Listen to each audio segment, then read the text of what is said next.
नमस्कार, मैं सुनील कुमार। वैसे तो छत्तीसगढ़ अखबार के यूट्यूब स्टूडियो इंडिया आजकल से आपके सामने मैं तकरीबन रोज आता हूँ, लेकिन आज बड़ा खास मौका है। हमारी एक मैगजीन है इतवारी अखबार, उसके मंच से हम ऐसे बीच में कार्यक्रम शुरू कर रहे हैं। कभी कभी ये रोज़ नहीं हो सकते क्योंकि थोड़ा बड़ा कार्यक्रम है हमारे हिसाब से। इतवारी अखबार हिंदी की एक अच्छी गंभीर पत्रिका है, छत्तीसगढ़ से निकलती है, हमारा सिस्टर पब्लिकेशन है। और उसके मंच से आज मैं आप सब लोगों का यहाँ स्वागत कर रहा हूँ। छत्तीसगढ़ का विज़न 2047, ये राज्य 2047 में किस तरह का रहेगा, इसकी कल्पना करने के लिए, अपनी महत्वाकांक्षाएं सामने रखने के लिए, अपना अंदाज सामने रखने के लिए मिला जुला है। बड़ा अनौपचारिक प्रोग्राम है। हमने इसकी बहुत तैयारी नहीं की है क्योंकि हम चाहते थे कि अनायास ये बातचीत हो और अनायास लोगों की सोच सामने आए। इसके लिए हमने आज कुछ लोगों को यहाँ आमंत्रित किया है। कुछ लोग आपको टेबल के पीछे दिखेंगे, कुछ लोग सामने दिखेंगे। ये दोनों ही तरफ के लोग उतने ही एक बराबरी के महत्वपूर्ण हैं, चूँकि वहाँ पर बैठने की जगह उतनी ही थी तो हम और ज़्यादा लोगों को वहाँ नहीं बिठा सकते थे। आप देख रहे हैं मुझको खुद को बेदखल कर दिया गया है, मैं खड़े होकर बात कर रहा हूँ। तो मैं आज के पैनल से आपका परिचय करवाना चाहता हूँ। जो प्रमुख वक्ता हमारे साथ में अभी हैं यहाँ पे, राजीव अग्रवाल जी, जो छत्तीसगढ़ की सबसे बड़ी औद्योगिक संस्था है CSIDC, उसके अध्यक्ष हैं। दूसरा ये है कि वो किसी राजनीतिक ओहदे में आने के पहले और उससे परे अपने खुद के बूते वो एक बड़े सफल कारोबारी हैं। उनकी कंस्ट्रक्शन कंपनी है, वो दूसरी इंडस्ट्रीज़ में भी हैं, उनकी समझ बहुत है। ये ओहदा जो है ये तो सरकार का, औद्योगिक संस्था को बेहतर चलाने के लिए एक अनुभवी व्यक्ति को सरकार ने वहाँ पे रखा है। तो उनका कद CSIDC नाम की संस्था के कद से ज़्यादा बड़ा है, उनका तजुर्बा बहुत है और पहली बार हमारे कार्यक्रम में राजीव जी आए हैं। दूसरा हमारे बीच प्रोफेसर घनाराम साहू जी हैं। आप मुझको साहू जी के साथ बात करते, उनसे सवाल करते बहुत बार आपने देखा है। और हमारे इस चैनल के जो सबसे ज़्यादा देखे गए जो वीडियो हैं वो घनाराम साहू जी के साथ ही हैं। उनकी विशेषज्ञता जातियों का इतिहास और छत्तीसगढ़ का इतिहास, इन चीज़ों पे उनकी विशेषज्ञता है, और जातियों के लिए आरक्षण के कानून। लेकिन आज हमने उनको इंजीनियरिंग कॉलेज के हाल ही में रिटायर हुए एक प्राध्यापक के रूप में अधिक बुलाया है कि छत्तीसगढ़ को 2047 में वो कैसे देखते हैं। हमारे बीच डॉक्टर दिनेश मिश्रा हैं। दिनेश मिश्रा जी छत्तीसगढ़ के प्रमुख नेत्र चिकित्सक हैं और अंधविश्वास के खिलाफ वो लगातार अभियान चलाते हैं, आप लोग जानते हैं। इस स्टूडियो में दिनेश से कई बार मैंने बात की हुई है। उनका योगदान बड़ा अलग किस्म का है। लोगों के विरोध का, धमकियों का सामना करते हुए वो लोगों को अंधविश्वास से बचाते हैं। छत्तीसगढ़ में जो महिलाओं को टोने ही कहकर जो मारा जाता है, उसमें जो कमी आई है उसमें दिनेश का बड़ा योगदान है। राहुल सिंह पुरातत्व विभाग से रिटायर हुए हैं, छत्तीसगढ़ के हैं।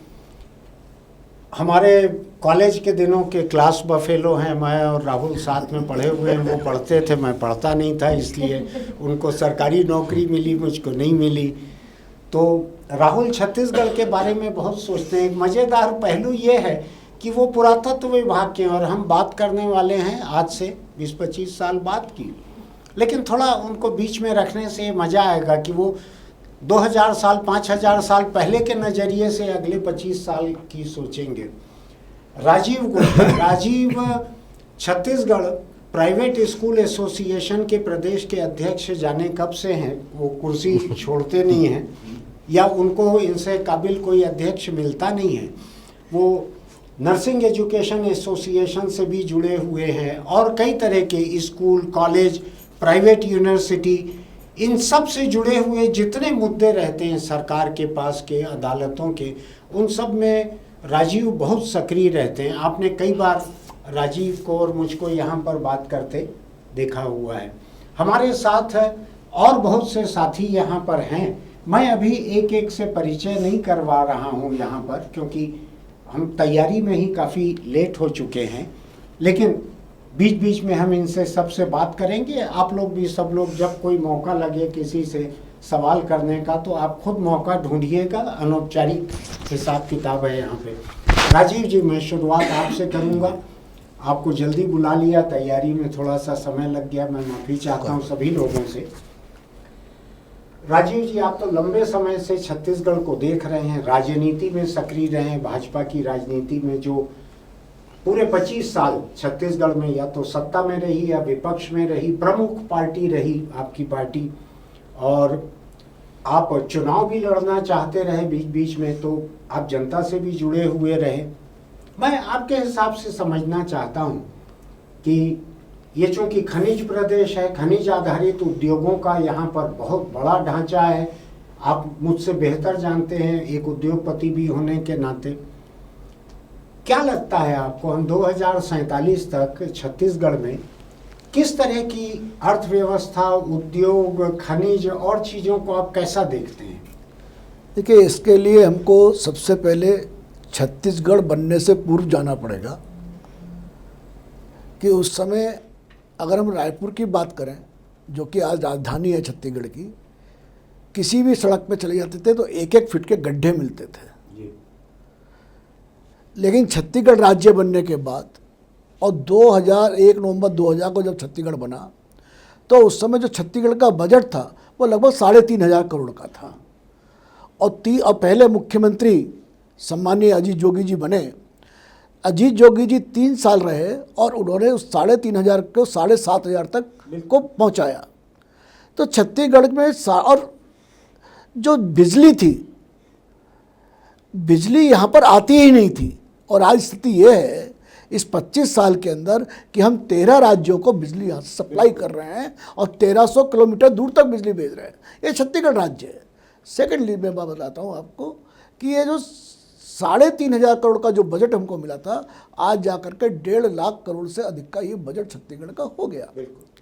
But natural per capita income भी बढ़ी लोगों की और बाइंग कैपेसिटी भी बढ़ी।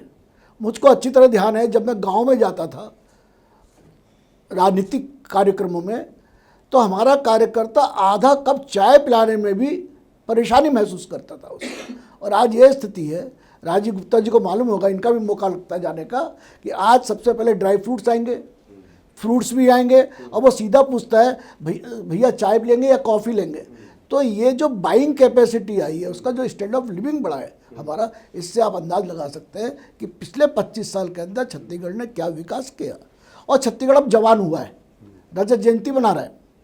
अब 2047 की बात करें तो देखिए, अभी छत्तीसगढ़ के ऊपर एक कलंक लगा हुआ था नक्सलवाद का, जिसके कारण कहीं पे भी बात होती थी या बाहर से उद्योगपति नहीं आते थे, जो भी आते थे, हम बाहर जाएं और किसी को बोले कहाँ रहते हो भैया, अरे छत्तीसगढ़, वहाँ तो नक्सलवाद है। तो जबकि हमको ये मालूम था कि एक छोटा सा क्षेत्र है जहाँ पे नक्सलवाद के कारण सबको परेशानी है, लेकिन बाकी जो क्षेत्र है वो शांति है। छत्तीसगढ़ की विशेषता है कि यहाँ पर कभी भी जातिवाद नहीं हुआ जैसे अन्य राज्यों में है, यहाँ पे नहीं हुआ। यहाँ पे सब लोग मिलजुल कर के काम करते हैं। दूसरा, यहाँ पे एक दूसरे के प्रति ईर्ष्या का भाव नहीं है, जो एक बड़ी अच्छी चीज़ है। मैं एक बार ग्वालियर गया था, तो ग्वालियर में जब दौलतगंज से निकल रहा था तो वहाँ पे 3-4 रेजा बैठी हुई थी, लेकिन उनके चेहरे कुम्हलाए हुए थे। तो मेरे साथ में कोई था, मैंने उनको बोला यार, अगर यही छत्तीसगढ़ होता ना तो हमारे यहाँ रेजा चाहे वो 150 रुपये रोज़ कमारी होती, लेकिन उसके चेहरे में प्रसन्नता का भाव होता। ये हमारा छत्तीसगढ़ है। अब हम आते हैं, चूँकि मैं CSIDC का अध्यक्ष भी हूँ, हमने 2024 1 नवंबर 2024 को छत्तीसगढ़ औद्योगिक पॉलिसी को हमने बनाया कि क्या छत्तीसगढ़ की औद्योगिक पॉलिसी क्या होनी चाहिए। और ये अभी चल रहा है क्या है, दिसंबर 2025, मतलब मात्र 14 महीने हुए हैं। इन 14 महीने के अंदर 7,83,000 करोड़ के हमारे MOU हुए हैं। और हमने कोई बड़ा इसके लिए वो नहीं किया है कि एक बड़ा लगाएं रायपुर के अंदर सबको बुलाएं, वैसा नहीं। हम हर प्रदेश में गए, प्रदेश की राजधानियों में गए, छोटे छोटे इवेंट किए, वहाँ के उद्योगपतियों को बुलाए, वहाँ की समस्याओं को जाना और हमने अपनी खूबियाँ बतलाई। तो उसके कारण अब मैं आपको बता दूं, बहुत जल्दी, अभी तक हमारा जो छत्तीसगढ़ था 3 सेक्टर्स के नाम से ज़्यादा जाना जाता था, स्टील, सीमेंट और चावल, है ना। कहीं पे भी जाओ चावल का भाई हमारे धान का कटोरा है, हमारे यहाँ माइंस हैं, हमारे यहाँ ये। लेकिन अब बहुत जल्दी टेक्सटाइल के नाम से भी छत्तीसगढ़ को जाना जाएगा, फार्मा के नाम से भी छत्तीसगढ़ को जाना जाएगा। हमारे यहाँ सेमीकंडक्टर की यूनिट बहुत जल्दी चालू हो जाएगी। तो एक जो चिप बनाने का कार्यक्रम जो अभी ताइवान और चाइना से इंपोर्ट होता है, हम लोग इंपोर्ट करने की दृष्टि उसमें आएंगे और एक वैश्विक स्तर पर भी छत्तीसगढ़ का नाम होगा। AI डेटा का भी हमारे यहाँ अभी चालू हो जाएगा। वो तो उसकी तो इच्छा थी कि मैं प्रधानमंत्री से ये राज्योत्सव के टाइम पर ही करवा लूँ, लेकिन वो संभव नहीं था, इतना बड़ा उसका इंफ्रास्ट्रक्चर तैयार करना था। वो भी 3-4 महीने के अंदर वो भी आ जाएगा। तो छत्तीसगढ़ एक अलग तरीके से विकसित कर रहा है। और हम जब 2047 की बात करते हैं, हमने जो अपना एक परिकल्पना पूरे प्रदेश के सामने रखी है, देश के सामने रखी है कि हमारा विजन ये है कि हमारा 2030 तक का टारगेट क्या है, उसके बाद में 2035 का टारगेट क्या है, 2047 का टारगेट क्या है, हमारा स्टील का उत्पादन कितना होना चाहिए, हमारा पावर का उत्पादन कितना होना चाहिए, हमारा सीमेंट का उत्पादन कितना होना चाहिए। अन्य राज्यों में जो 0% पोल्यूशन के हैं उनकी तरफ हमारा कैसे है, फूड प्रोसेसिंग की तरफ हमारा कैसे है। हम हर ज़िले में फूड प्रोसेसिंग के लिए पार्क बना रहे हैं, हर ज़िले में। हम चाहते हैं कि हमारे बेटा बेटी प्रदेश से बाहर माइग्रेट नहीं हो और वो ज़िले से बाहर भी नहीं आए, उनको उसी ज़िले में उसी ब्लॉक में उनको रोज़गार मिले, ये हम चाहते हैं। मैं जब CSIDC का चेयरमैन बना और मुख्यमंत्री से मिलने के लिए गया तो उन्होंने अपना विज़न मेरे सामने रख दिया था। उन्होंने साफ बोला था कि राजीव जी छोटे उद्योगों पर ज़्यादा ध्यान देना। और आप देखिए हमारी जो MSME की जो पॉलिसी आई है, उद्योग पॉलिसी, वो सबसे अच्छी पॉलिसी है। और जो हमारी वैसे भी उद्योग पॉलिसी आई है, हम जहाँ पे भी जा रहे हैं और यदि वहाँ के उद्योगपति हमको सराह रहे हैं तो इसका मतलब उस प्रदेश से अच्छी है, तभी सराह रहे हैं। यदि गुजरात के भी लोग यहाँ पर आ रहे हैं तो इसका मतलब कुछ तो हमारे अंदर है। मेरे मन में एक जिज्ञासा है राजीव जी, इन उद्योगों को लेकर और छत्तीसगढ़ की अर्थव्यवस्था को लेकर। एक तो ये है कि हम खदानों से कमा रहे हैं, नेचर ने हमको जो दिया है हम मोटे तौर पे वहाँ तक सीमित हैं। खनिज आधारित उद्योग ही हमारे यहाँ अधिक हैं, चाहे हम बिजली बनाएं, स्टील बनाएं, सीमेंट बनाएं, ये खनिज आधारित ही ज़्यादा है। तो ये पिट हेड पे ये इंडस्ट्री रहती हैं, तो छत्तीसगढ़ में ये विकसित हो गई। थोड़ा सा स्टील वगैरह में हम वैल्यू एडिशन कुछ हद तक कर पाए कि गर्डर बन रहे हैं, कई और स्ट्रक्चर बन रहे हैं, यहाँ तक तो मामला आ गया। लेकिन आज भी मैं देखता हूँ कि टाटा के जो सब्बल है, फावड़ा है, वो गैती है, घमेला है, ये बाहर से आ रहा है, जो बहुत बड़ा सामान नहीं है। बड़े बड़े गर्डर, बड़ी बड़ी रेल यहाँ बन रही है, रिकॉर्ड लेंथ की रेल बन रही है। तो आप जो MSME वगैरह की जो बात कर रहे हैं, या इसमें मुझको नहीं लगता कि घन बनाने में और सब्बल बनाने में कोई बहुत बड़ी इंडस्ट्री लगती होगी। लेकिन आपकी जानकारी में है या नहीं है, आज भी ये बाहर से आ रहे हैं ये सामान यहाँ पर, तो इसके लिए क्या कर सकते हैं? नहीं, इसके लिए एक ही चीज़ है, देखिए जो आपने बोला वैल्यू एडिट अपने को लगना चाहिए। और MSME में लोग जाएं, इसके अंदर ज़्यादा बड़ा ये लागत नहीं लगती है, छोटे छोटे उसमें लागत में काम हो जाएगा। 50 लाख, 1 करोड़, 2 करोड़ के अंदर ये इंडस्ट्री लगती है। सबसे बड़ा बेनिफिट ये हो रहा है, प्रधानमंत्री मोदी जी ने जो बैंकों को इंस्ट्रक्शन दे रखी हैं, बैंकों के पास अब आपको जाना नहीं पड़ता। यदि आपकी अच्छा प्रोजेक्ट है और सामने वाले की गुडविल अच्छी है तो बैंक खुद चल करके आ रहे हैं उसको फाइनेंस करने के लिए। तो बैंक एक पाँव पे खड़े हैं आपको फाइनेंस करने के लिए। आप अच्छा प्रोजेक्ट रिपोर्ट बनाइए और काम करिए। हमारी तो पॉलिसी ये है कि सरकारी नौकरियां नहीं हैं। अगर आप ये समझते हैं कि सरकार नौकरी देगी तो उसके एक लिमिटेशंस हैं। बिल्कुल, नौकरी आपको मिलेंगी प्राइवेट में, और आप नौकरी करने वाले मत बनिए, नौकरी देने वाले बनिए। उसके लिए आपको छोटे छोटे उद्योग लगाइए। आपने एक बहुत अच्छी बात करी कि माइंस के लिए, इसलिए हम फूड प्रोसेसिंग में जा रहे हैं जी। अगर हम टेक्सटाइल उद्योग लेकर के आ रहे हैं तो उसका माइंस से संबंधित नहीं है, उसका सीधा का सीधा संबंध है कपास से। और यदि यहाँ पे टेक्सटाइल मिल लगेगी तो यहाँ का किसान कपास भी उगाएगा, जो कि कैश क्रॉप है। मैं आपको एक मजे की बात बताता हूँ। अभी मेरे को, चूँकि उनको 2000 एकड़ ज़मीन के लिए मेरे को व्यवस्था करनी है और मैं जगह जगह जा रहा हूँ ज़मीन देखने के लिए, तो एक में फॉर्म में लेके गया, 200 एकड़ के फॉर्म है और वो हरियाणा के किसान हैं। हाँ, 200 के फॉर्म मैं देख करके अचंभित रह गया। और क्या हमारा छत्तीसगढ़ का किसान क्यों नहीं कर पाता वो चीज़ कि बाहर का व्यक्ति आगे कर रहा है, लीज पे लेकर, लीज पे लेकर के। हाँ। क्या लगा रहा है? ड्रैगन फ्रूट्स, हाँ, अदरक, हल्दी, टमाटर, पपीता, गन्ना, मतलब उसके उसमें, और जाम, ये पूरा का पूरा उसने ऐसा बांटा हुआ था और इतना सुंदर लग रहा था वो फॉर्म। इतनी न्यू टेक्निक से मेरे को मालूम पड़ा कि वो 200 एकड़ के उसमें 3-4 करोड़ रुपया साल का कमाता है। बिल्कुल बिल्कुल कमा रहे हैं, तभी उतनी दूर से आ रहे हैं। ये दुर्ग जिले में मेरे ख्याल से कई जगह इन लोगों ने, बेमित्रा जिले की बात बता हाँ रहा हूँ। हाँ, यानी मैं दुर्ग उसी अविभाजित दुर्ग जिले की तो बात कर रहा हूँ। हमारे हालांकि हमारा कृषि विश्वविद्यालय सारे चीज़ हमारा ये करते हैं, लेकिन एक जो ट्रेंड बन गया है ना कि धान उगाएंगे, मेहनत नहीं लगेगी, कुछ नहीं लगेगा मेरा और सरकार अगला सवाल। खरीद लेगी, तो ये थोड़ा सा हमारे किसानों को अपना ट्रेंड थोड़ा सा बदलना पड़ेगा, देखना पड़ेगा कि कैसे बाहर से गुजराती समाज के लोग आकर के वो अपना कर रहे हैं, हरियाणा से आकर के लोग वो कर रहे हैं, और हमारी जमीन वही है ना, पानी भी वही है, केवल उनका जो तरीका है, हाँ। उसको क्यों नहीं वो लोग एडॉप्ट करते और इस प्रकार से क्यों नहीं राइज करते अपना। मैं अभी इस राउंड में एक आखिरी सवाल आपसे धान का करने वाला था। ये कहते हैं कि छत्तीसगढ़ की जीडीपी में धान फसल जो है खेती, इसका 28% योगदान है। तो मैंने उसको सर्च करने की कोशिश की कि जो बाजार भाव है और जो सरकार जो भाव देती है, जिसमें अपनी तरफ से अनुदान समर्थन मूल्य के ऊपर बोनस देती है, इसमें फ़र्क कितना है। तो मुझको पता लगा कि बाजार व्यवस्था के आधार पे, बाजार के रेट के आधार पे छत्तीसगढ़ का योगदान यहाँ के जीडीपी में 14% रह जाएगा अगर सरकारी अनुदान नहीं मिलेगा। तो जो धान जिस रेट पे खरीद रहे हैं वो 28% पे ले जाता है यहाँ के कृषि योगदान को जीडीपी में। आपको क्या लगता है ये कृषि का अनुदान जो है, धान का समर्थन मूल्य इस तरह से जो है, ये 2047 तक हमको कहाँ ले जाएगा? देखिए, उसका तो मैंने जैसे अभी आपको बतलाया, एक ही तरीका है कि हम कैश क्रॉप की तरफ ध्यान दें, अन्यथा कोई भी सरकार आएगी, बिल्कुल किसानों के हित में तो फैसले लेने ही पड़ेंगे। क्योंकि अगर हमारा किसान, देखिए मैं आपको सीधा सिंपल एक तरीका बतलाता हूँ, बहुत छोटा सा है वो। राज्योत्सव में 2 रुपये किलो और 1 रुपये किलो चावल की घोषणा डॉक्टर रमन सिंह जी ने की थी, बिल्कुल, है ना। मैं उस समय वहीं पर था, जब वो चलने लगे वापस तो मैं कूद करके उनकी गाड़ी में बैठ गया। सीएम हाउस आया, मैंने कहा भाई साहब ये क्या कर दिया?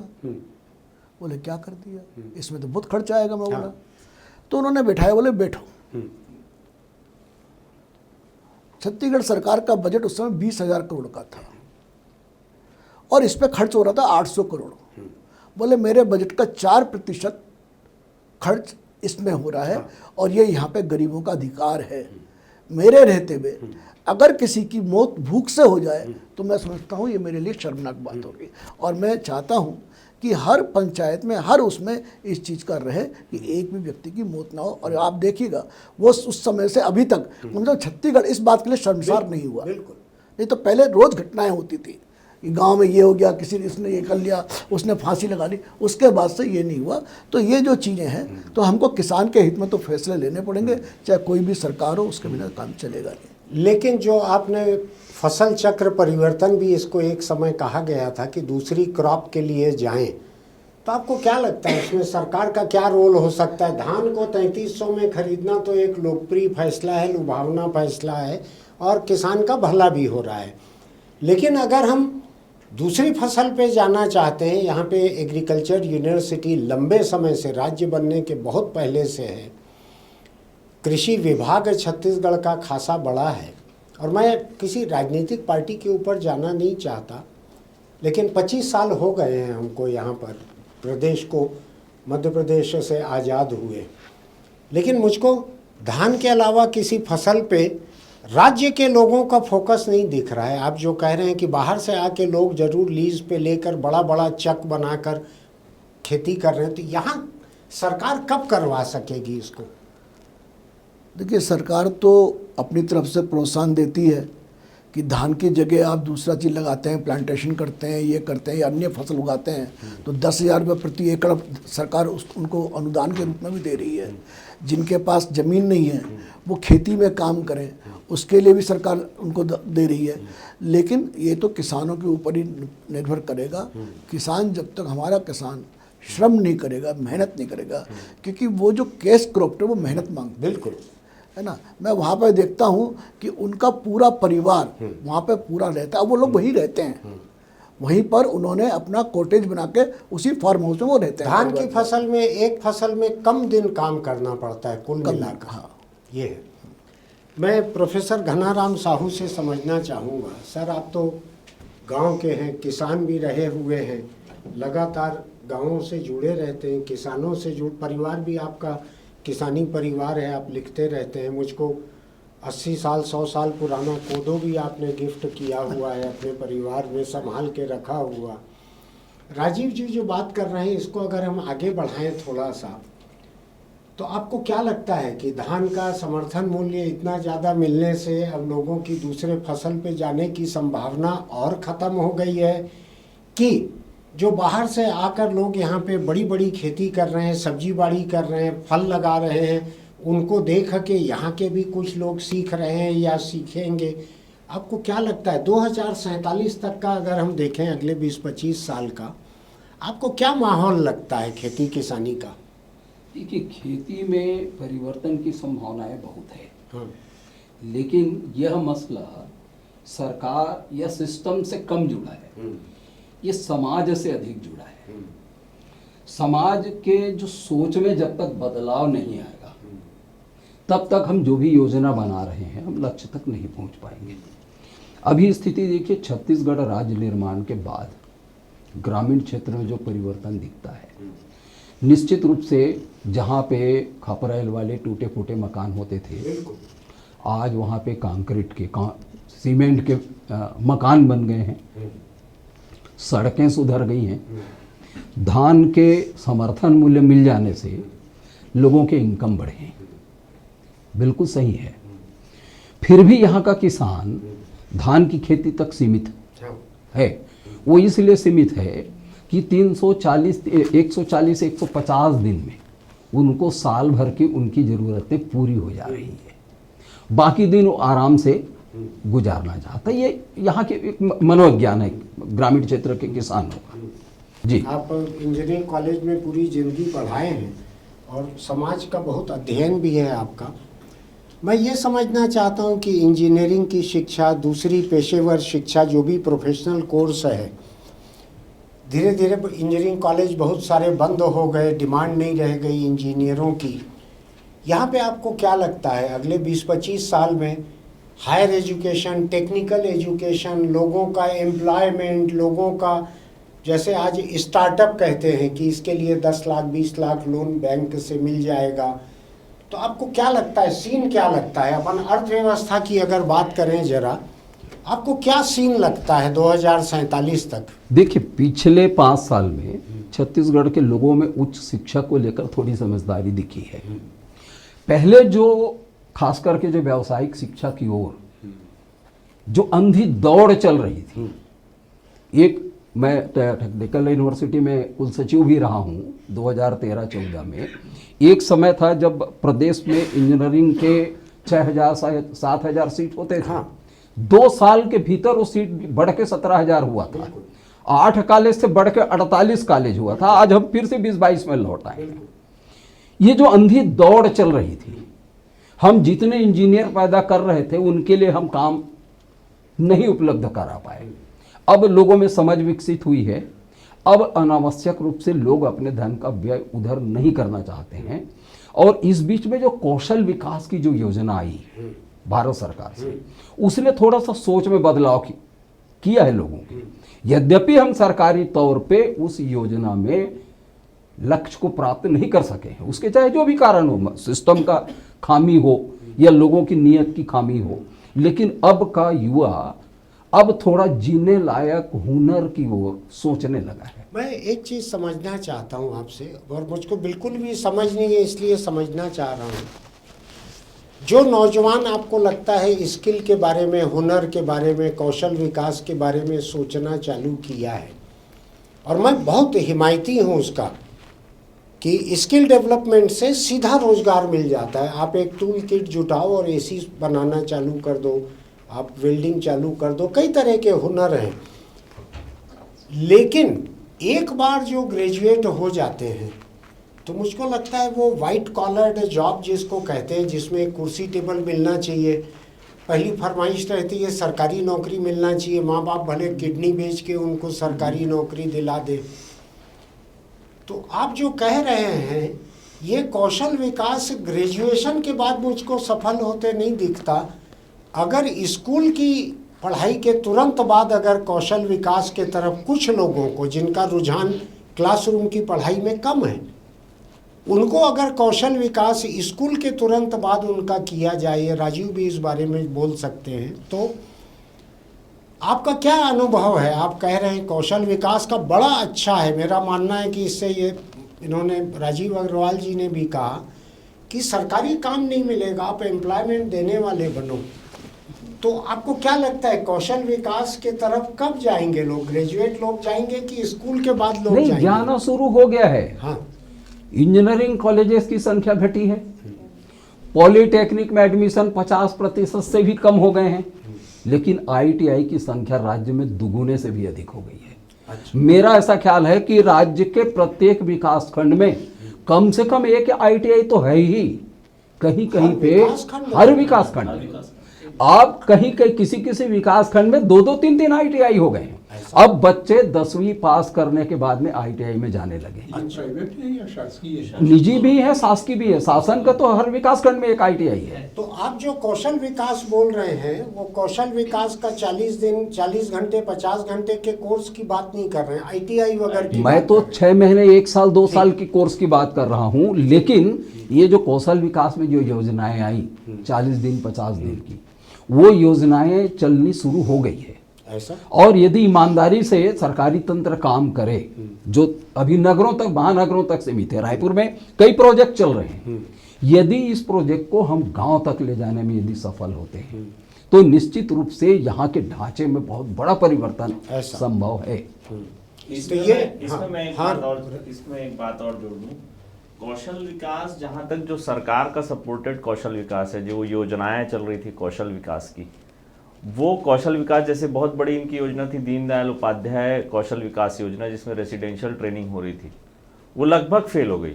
उसके अलग अलग कारण हैं। जो लोग उसको कर रहे थे, हमारे जैसे लोग और भी लोग, वो उनकी नियत खराब, कागजी खाना पूरी के लिए और किया, फिर सरकार का और एसी सुधारना, उसको ट्रेनिंग दिखा के उसको किराना दुकान में नौकरी दिखा दी। हाँ, वो जो था सरकार की योजना एंड टू एंड नहीं थी। मतलब सरकार पैसे देके पिंड छुड़ाना चाह रही थी। उन सेंटर्स पे जो लोग ट्रेनिंग ले रहे थे उनको उसने बहुत अच्छे से अपने यहाँ एम्प्लॉय करने की कोशिश नहीं की, या उन लोगों ने। इसमें एक बहुत बड़ी जो कौशल विकास में जो भेद है वर्तमान व्यवस्था में, वो सामाजिक भेद है। वो इसलिए कि समाज में पैसा, बंगला, गाड़ी, इसका सम्मान है, श्रम का सम्मान नहीं है। आप किसी भी पालक से पूछ लीजिए, वो अपने बच्चे को, प्लम्बर आज बहुत अच्छा पैसा कमाता है, हाँ, बहुत अच्छा। इलेक्ट्रीशियन बहुत अच्छा पैसा कमाता है। आप किसी पालक को पूछिए कि वो अपने बच्चे को प्लम्बर बनाएगा क्या, इलेक्ट्रीशियन बनाएगा क्या। ये सामाजिक भेद जो है, हम जब तक श्रम का सम्मान करना नहीं सीखेगा, समाज श्रम का सम्मान करना नहीं सीखेगा, ये गैप जो है कौशल का और पढ़ाई का, ये बराबर नहीं हो पाएगा। 2047 तक थोड़ा सा आपको दिमाग पे जोर डालना पड़ेगा, आसान सवाल नहीं है जी। मैंने 2-3-4 एआई से पूछ के देखा, सब फेल हो गए, दम तोड़ दिया सबने। क्योंकि 2047 तक दुनिया कैसी रहेगी कि इसकी कल्पना उनके लिए, चैट जीपीटी वगैरह के लिए आसान नहीं है। आपको क्या लगता है 2047 में छत्तीसगढ़ की आप कैसी कल्पना कर रहे हैं? आपकी हसरत नहीं, आपको क्या लगता है कैसा होगा छत्तीसगढ़ 2047 में? देखिए, मैं तो कल्पना, हसरत नहीं, हसरत नहीं, हाँ, एक अंदाज क्या है? सुखद दृश्य की कर रहा हूँ और मुझे वो संभव दिखता है। अभी एक ट्रांजिशन फेज है। इस ट्रांजिशन फेज में अभी जो चीजें हम देख रहे हैं, निश्चित रूप से हम लोगों में घबराहट पैदा कर रही है। घबराहट इस बात पे पैदा कर रही है कि अभी जो योजनाएं बन रही हैं वो दूरलक्षी योजना नहीं है। जैसे उदाहरण के लिए कोरबा की स्थिति देखिए, हमारा एक तो भिलाई है, दूसरा कोरबा है। भिलाई में तो हम लोहा पैदा करते हैं, उसमें विशेष बात नहीं है, लेकिन कोरबा में हम बिजली पैदा करते हैं, और बिजली पैदा करने के लिए जो कोयला ला रहे हैं उससे जो प्रदूषण हो रहा है, सामान्य तौर पे हम उसको प्रदूषण को जो दूसरे मानक बताते हैं प्रदूषण के, वहां से लेते हैं। लेकिन किसी ने क्या गंभीरता से ये सोचा कि जिस कोल फील्ड से वो कोयला आ रहा है उस कोल फील्ड में यूरेनियम की कितनी मात्रा है? आज कोरबा शहर में बालकों में रेडियो एक्टिविटी कितनी है? जो कोयला आ रहा है उस कोयले जी के हाँ, जलने की वजह से, मैं कुछ साल पहले एक जर्नल में पढ़ा था कि जो जादूगुड़ा नाम का स्थान है उड़ीसा में, जो यूरेनियम माइंस है, वहाँ रेडिएशन का जो रेट है उससे कोरबा का रेडिएशन रेट अधिक है। वही चीज अभी जो मैं छत्तीसगढ़ में जो तस्वीर है कि हम कोयला खदानों को की अनुमति हम दिए जा रहे हैं, वन काटने की हम अनुमति दे रहे हैं, बस्तर में नक्सलियों के जाने के बाद जब नेचुरल रिसोर्सेस के लिए योजनाएं बनेंगी, उन योजनाओं पे हमारा क्या दृष्टि हो? 2047 का छत्तीसगढ़ आप कैसा देख रहे हैं? चाह रहे हैं वो हाँ। नहीं कह रहा, देख कैसा रहे? अपन आज की चीजों को अभी छोड़ के उस समय की एक कल्पना करें। ऊपर का चलिए, हाँ। कि जब हम पूरे छत्तीसगढ़ के नेचुरल रिसोर्सेस के लिए हम डेवलपमेंट की प्लानिंग करेंगे, हाँ। और हम बस्तर में जाएंगे, तब क्या होगा? यदि आज हम चिंतन प्रारंभ करते हैं कि हमारी योजना कैसी हो, तब तो हम कुछ कर पाएंगे। और सोचना शुरू कर देंगे तो वहां भी वही होगा जो अभी तक होते आ रहा है, फिर तो हम बर्बाद हो जाएंगे। आपने जो कहा है, मैं अभी आज सुबह जब एक AI पे सर्च कर रहा था कि 2047 में छत्तीसगढ़ कैसा रहेगा, तो उसने यही बात कही जो आप कह रहे हैं, दूसरे शब्दों में कही। उसने कहा कि यह सरकार की नीतियों पे निर्भर करेगा कि वो फैसले कैसे लेती है। वो खदानों को लोगों के लिए रखती है कि वो खदानों को निजी हाथों में देती है। वो जंगलों को बचा के रखती है, उतने जंगल और लगाती है कि जंगल कटने देती है। ऐसी कई चीज़ों पे डिपेंड करेगा कि 2047 का छत्तीसगढ़ कैसा रहेगा। हाँ राजीव जी। देखिए, वो तो कौशल के बारे में बात हो रही थी। छत्तीसगढ़ की जो औद्योगिक पॉलिसी है उसमें कौशल के बारे में भी बताया गया जी। उसमें ट्रेनिंग पीरियड पर 15,000 रुपया पर हेड हाँ। 1 महीने के लिए छत्तीसगढ़ सरकार उस उद्यमी को देने वाली है कि ताकि वो हमारे यहाँ के जो बच्चों को ट्रेनिंग देके अपने यहाँ जॉब लगाएं। तो वहाँ पर ये जो समस्या आ रही है कि भाई आते हैं कागज़ पे आता है, धरातल पे नहीं आता है, तो वो प्रॉपर जो है, क्योंकि उसकी जिम्मेदारी वो उद्योगपति भी लेगा। दूसरी चीज़, जहाँ तक बस्तर का सवाल है, बस्तर में जो उद्योग आ रहे हैं वो आ रहे हैं टूरिज्म के, हॉस्पिटलिटी के, होटल्स के, क्योंकि हमारे यहाँ बस्तर में संभावनाएं टूरिज्म की बहुत है, तो उस ओर हमारा ध्यान है। डॉक्टर पढ़े हो रायपुर मेडिकल कॉलेज में ही, और लगातार अपने अंधविश्वास विरोधी आंदोलन की वजह से पूरे छत्तीसगढ़ के गांव-गांव तक जाना आना भी होता है। मैं केवल हेल्थ सेक्टर से, डॉक्टर हैं आप इसलिए नहीं, बल्कि आप पूरे छत्तीसगढ़ के लोगों से जुड़े हैं जो जाति बहिष्कार करते हैं, साहू जी भी लड़ते हैं उनके लिए। आपके पास भी चिट्ठियां आती है कि जाति से निकाल दिया, हम ये अंधविश्वास है, ये है, वो है, कई तरह का। मैं एकदम सीधे इस सवाल पे आता हूं कि 2047 में छत्तीसगढ़, आपको क्या अंदाज बैठ रहा है कैसा होगा? देखिए, 2047 की हम बात करते हैं तो उसमें हमारा मानना है कि बहुत सारी समस्याओं को कम होना चाहिए, और हमारा सपना भी ऐसा ही है कि बहुत सारी समस्याएं, जो सामाजिक समस्याएं, वो कम हो। तो बहुत सारे गांवों में जो अंधविश्वास है या जो सामाजिक परिस्थितियां हैं, वो बहुत सारी चिकित्सा सुविधा की कमी के कारण भी हैं। जब छत्तीसगढ़ बना था तब पूरे प्रदेश में सिर्फ एक ही महाविद्यालय था, रायपुर का मेडिकल कॉलेज था। उसके बाद में 14 मेडिकल कॉलेज बने हैं, करीब 2000 सीट हुई हैं, पहले सिर्फ 100 सीट ही थी, तो संख्या बढ़ी है। लेकिन अभी भी, जैसे अभी बात हुई स्किल डेवलपमेंट की बात हुई, हमारे महाविद्यालयों में अभी भी शिक्षक नहीं है। अगर किसी भी कॉलेज में अगर हम देखते हैं तो बच्चे तो हैं, लेकिन उनको पढ़ाने के लिए शिक्षकों के शायद 50% पे है फैकल्टी हाँ, मेडिकल सभी मेडिकल कॉलेज में तो मेडिकल कॉलेज खुलते जा रहे हैं, लेकिन उतने शिक्षक नहीं है। इसके कारण हमको जिस स्तर के हमको डॉक्टर चाहिए, उस स्तर के जो नर्सिंग स्टाफ चाहिए, वो अगर हमको मिलते हैं तो हमारी बहुत सारी जो चिकित्सा के क्षेत्र की जो बातें हैं को बता रहे हो या आज की संभावनाओं को बता रहे हो, मैं आपसे एक अंदाज लगाने को कह रहा हूँ, एक अटकल लगाने को कह रहा हूँ, वाइल्ड इमेजिनेशन जी कि 2047 आप सो के उठे लगा 2047 आ गया तो क्या दिख रहा है आपको छत्तीसगढ़? नहीं, देखिए विकास तो होगा ही, क्योंकि 2000 को देखते हुए 2025 की जो स्थिति है, और हम जब आगे की बात करते हैं कि 2047 में कैसा होगा, तो निश्चित रूप से सुविधाएं बढ़ेंगी। निश्चित रूप से लोगों में ऐसा लगता है कि समझ बढ़ना चाहिए, जागरूकता बढ़ना चाहिए, और जिनकी जो समस्या है वो कम होना चाहिए। लेकिन जैसी जो बात अभी कही गई कि जो नशाखोरी की जो बात होती है, बहुत सारे उनको कर्मचारी नहीं मिलते हैं, उद्योग की जो बात होती है, लोग नौकरी पर निर्भर ना रहें, उनको रोज़गार मिलना चाहिए, क्योंकि किसी भी प्रदेश के लिए ज़रूरी है कि वहाँ पर शिक्षा, स्वास्थ्य और रोज़गार, ये अगर तीनों चीज़ें उनको मिलती हैं, जैसे होती है रोज़गार की बात होती है, अगर लोगों को रोज़गार यहाँ मिलेगा तो उनको बाहर जाने की ज़रूरत नहीं है, क्योंकि छत्तीसगढ़ के लोग बहुत सारे बिहार में, उत्तर प्रदेश में और अलग अलग जाकर के नौकरी के लिए चले जाते हैं, वहाँ पर बंधक बना के भी रखे जाते हैं, वो ना हो। तो उसके लिए हमको यहाँ पर जितने विकसित होनी चाहिए उद्योग, वो 2047 तक विकसित होना चाहिए, क्योंकि जैसा कि बताया गया बहुत सारे MOU होते जा रहे हैं, बहुत सारी पर्यटन सहित बहुत सारी इंडस्ट्री आ रही हैं, फार्मा इंडस्ट्री के बारे में बात हुई, बहुत सारी। ये तो 5-7 साल का है डॉक्टर, ये तो 5-7 साल का बतलाया राजीव जी ने।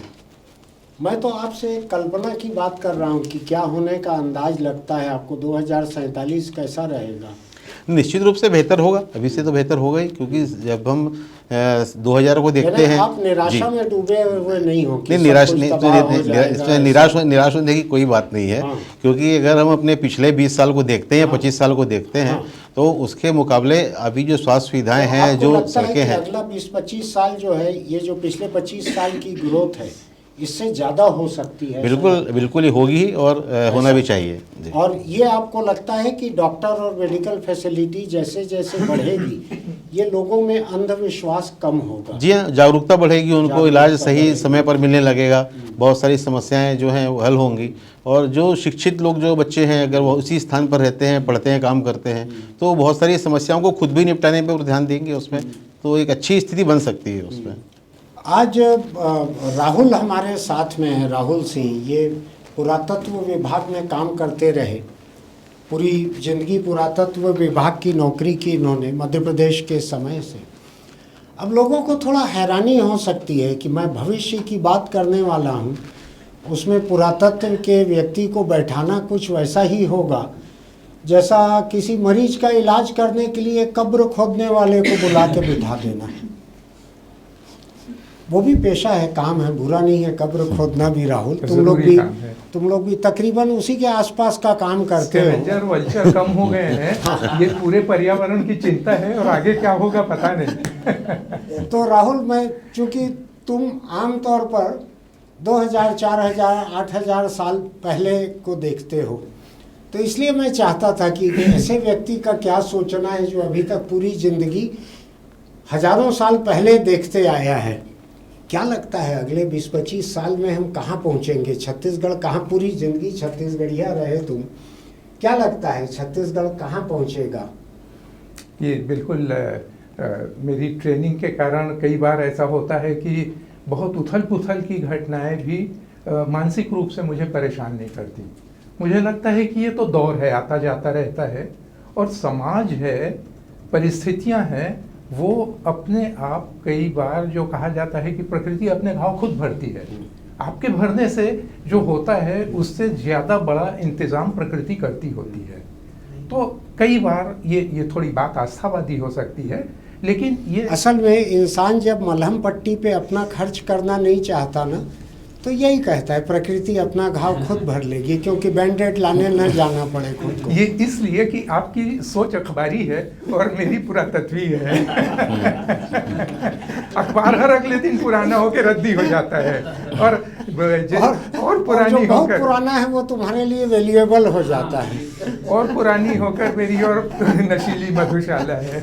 मैं दरअसल तुम कैसा देखते हो मैं- 2047 का छत्तीसगढ़? मैं उस पे आ रहा हूँ कि देखिए, एक तो 2047 की बात करने के लिए हमको ज़रूरत ही इसलिए हुई कि हम 100 साल की बात आज़ादी कर के रहे पूरे हैं। हम होने। दरअसल इतिहास में जा रहे हैं और इतिहास के परिप्रेक्ष्य में हाँ। भविष्य को देख हाँ, रहे हैं। हाँ।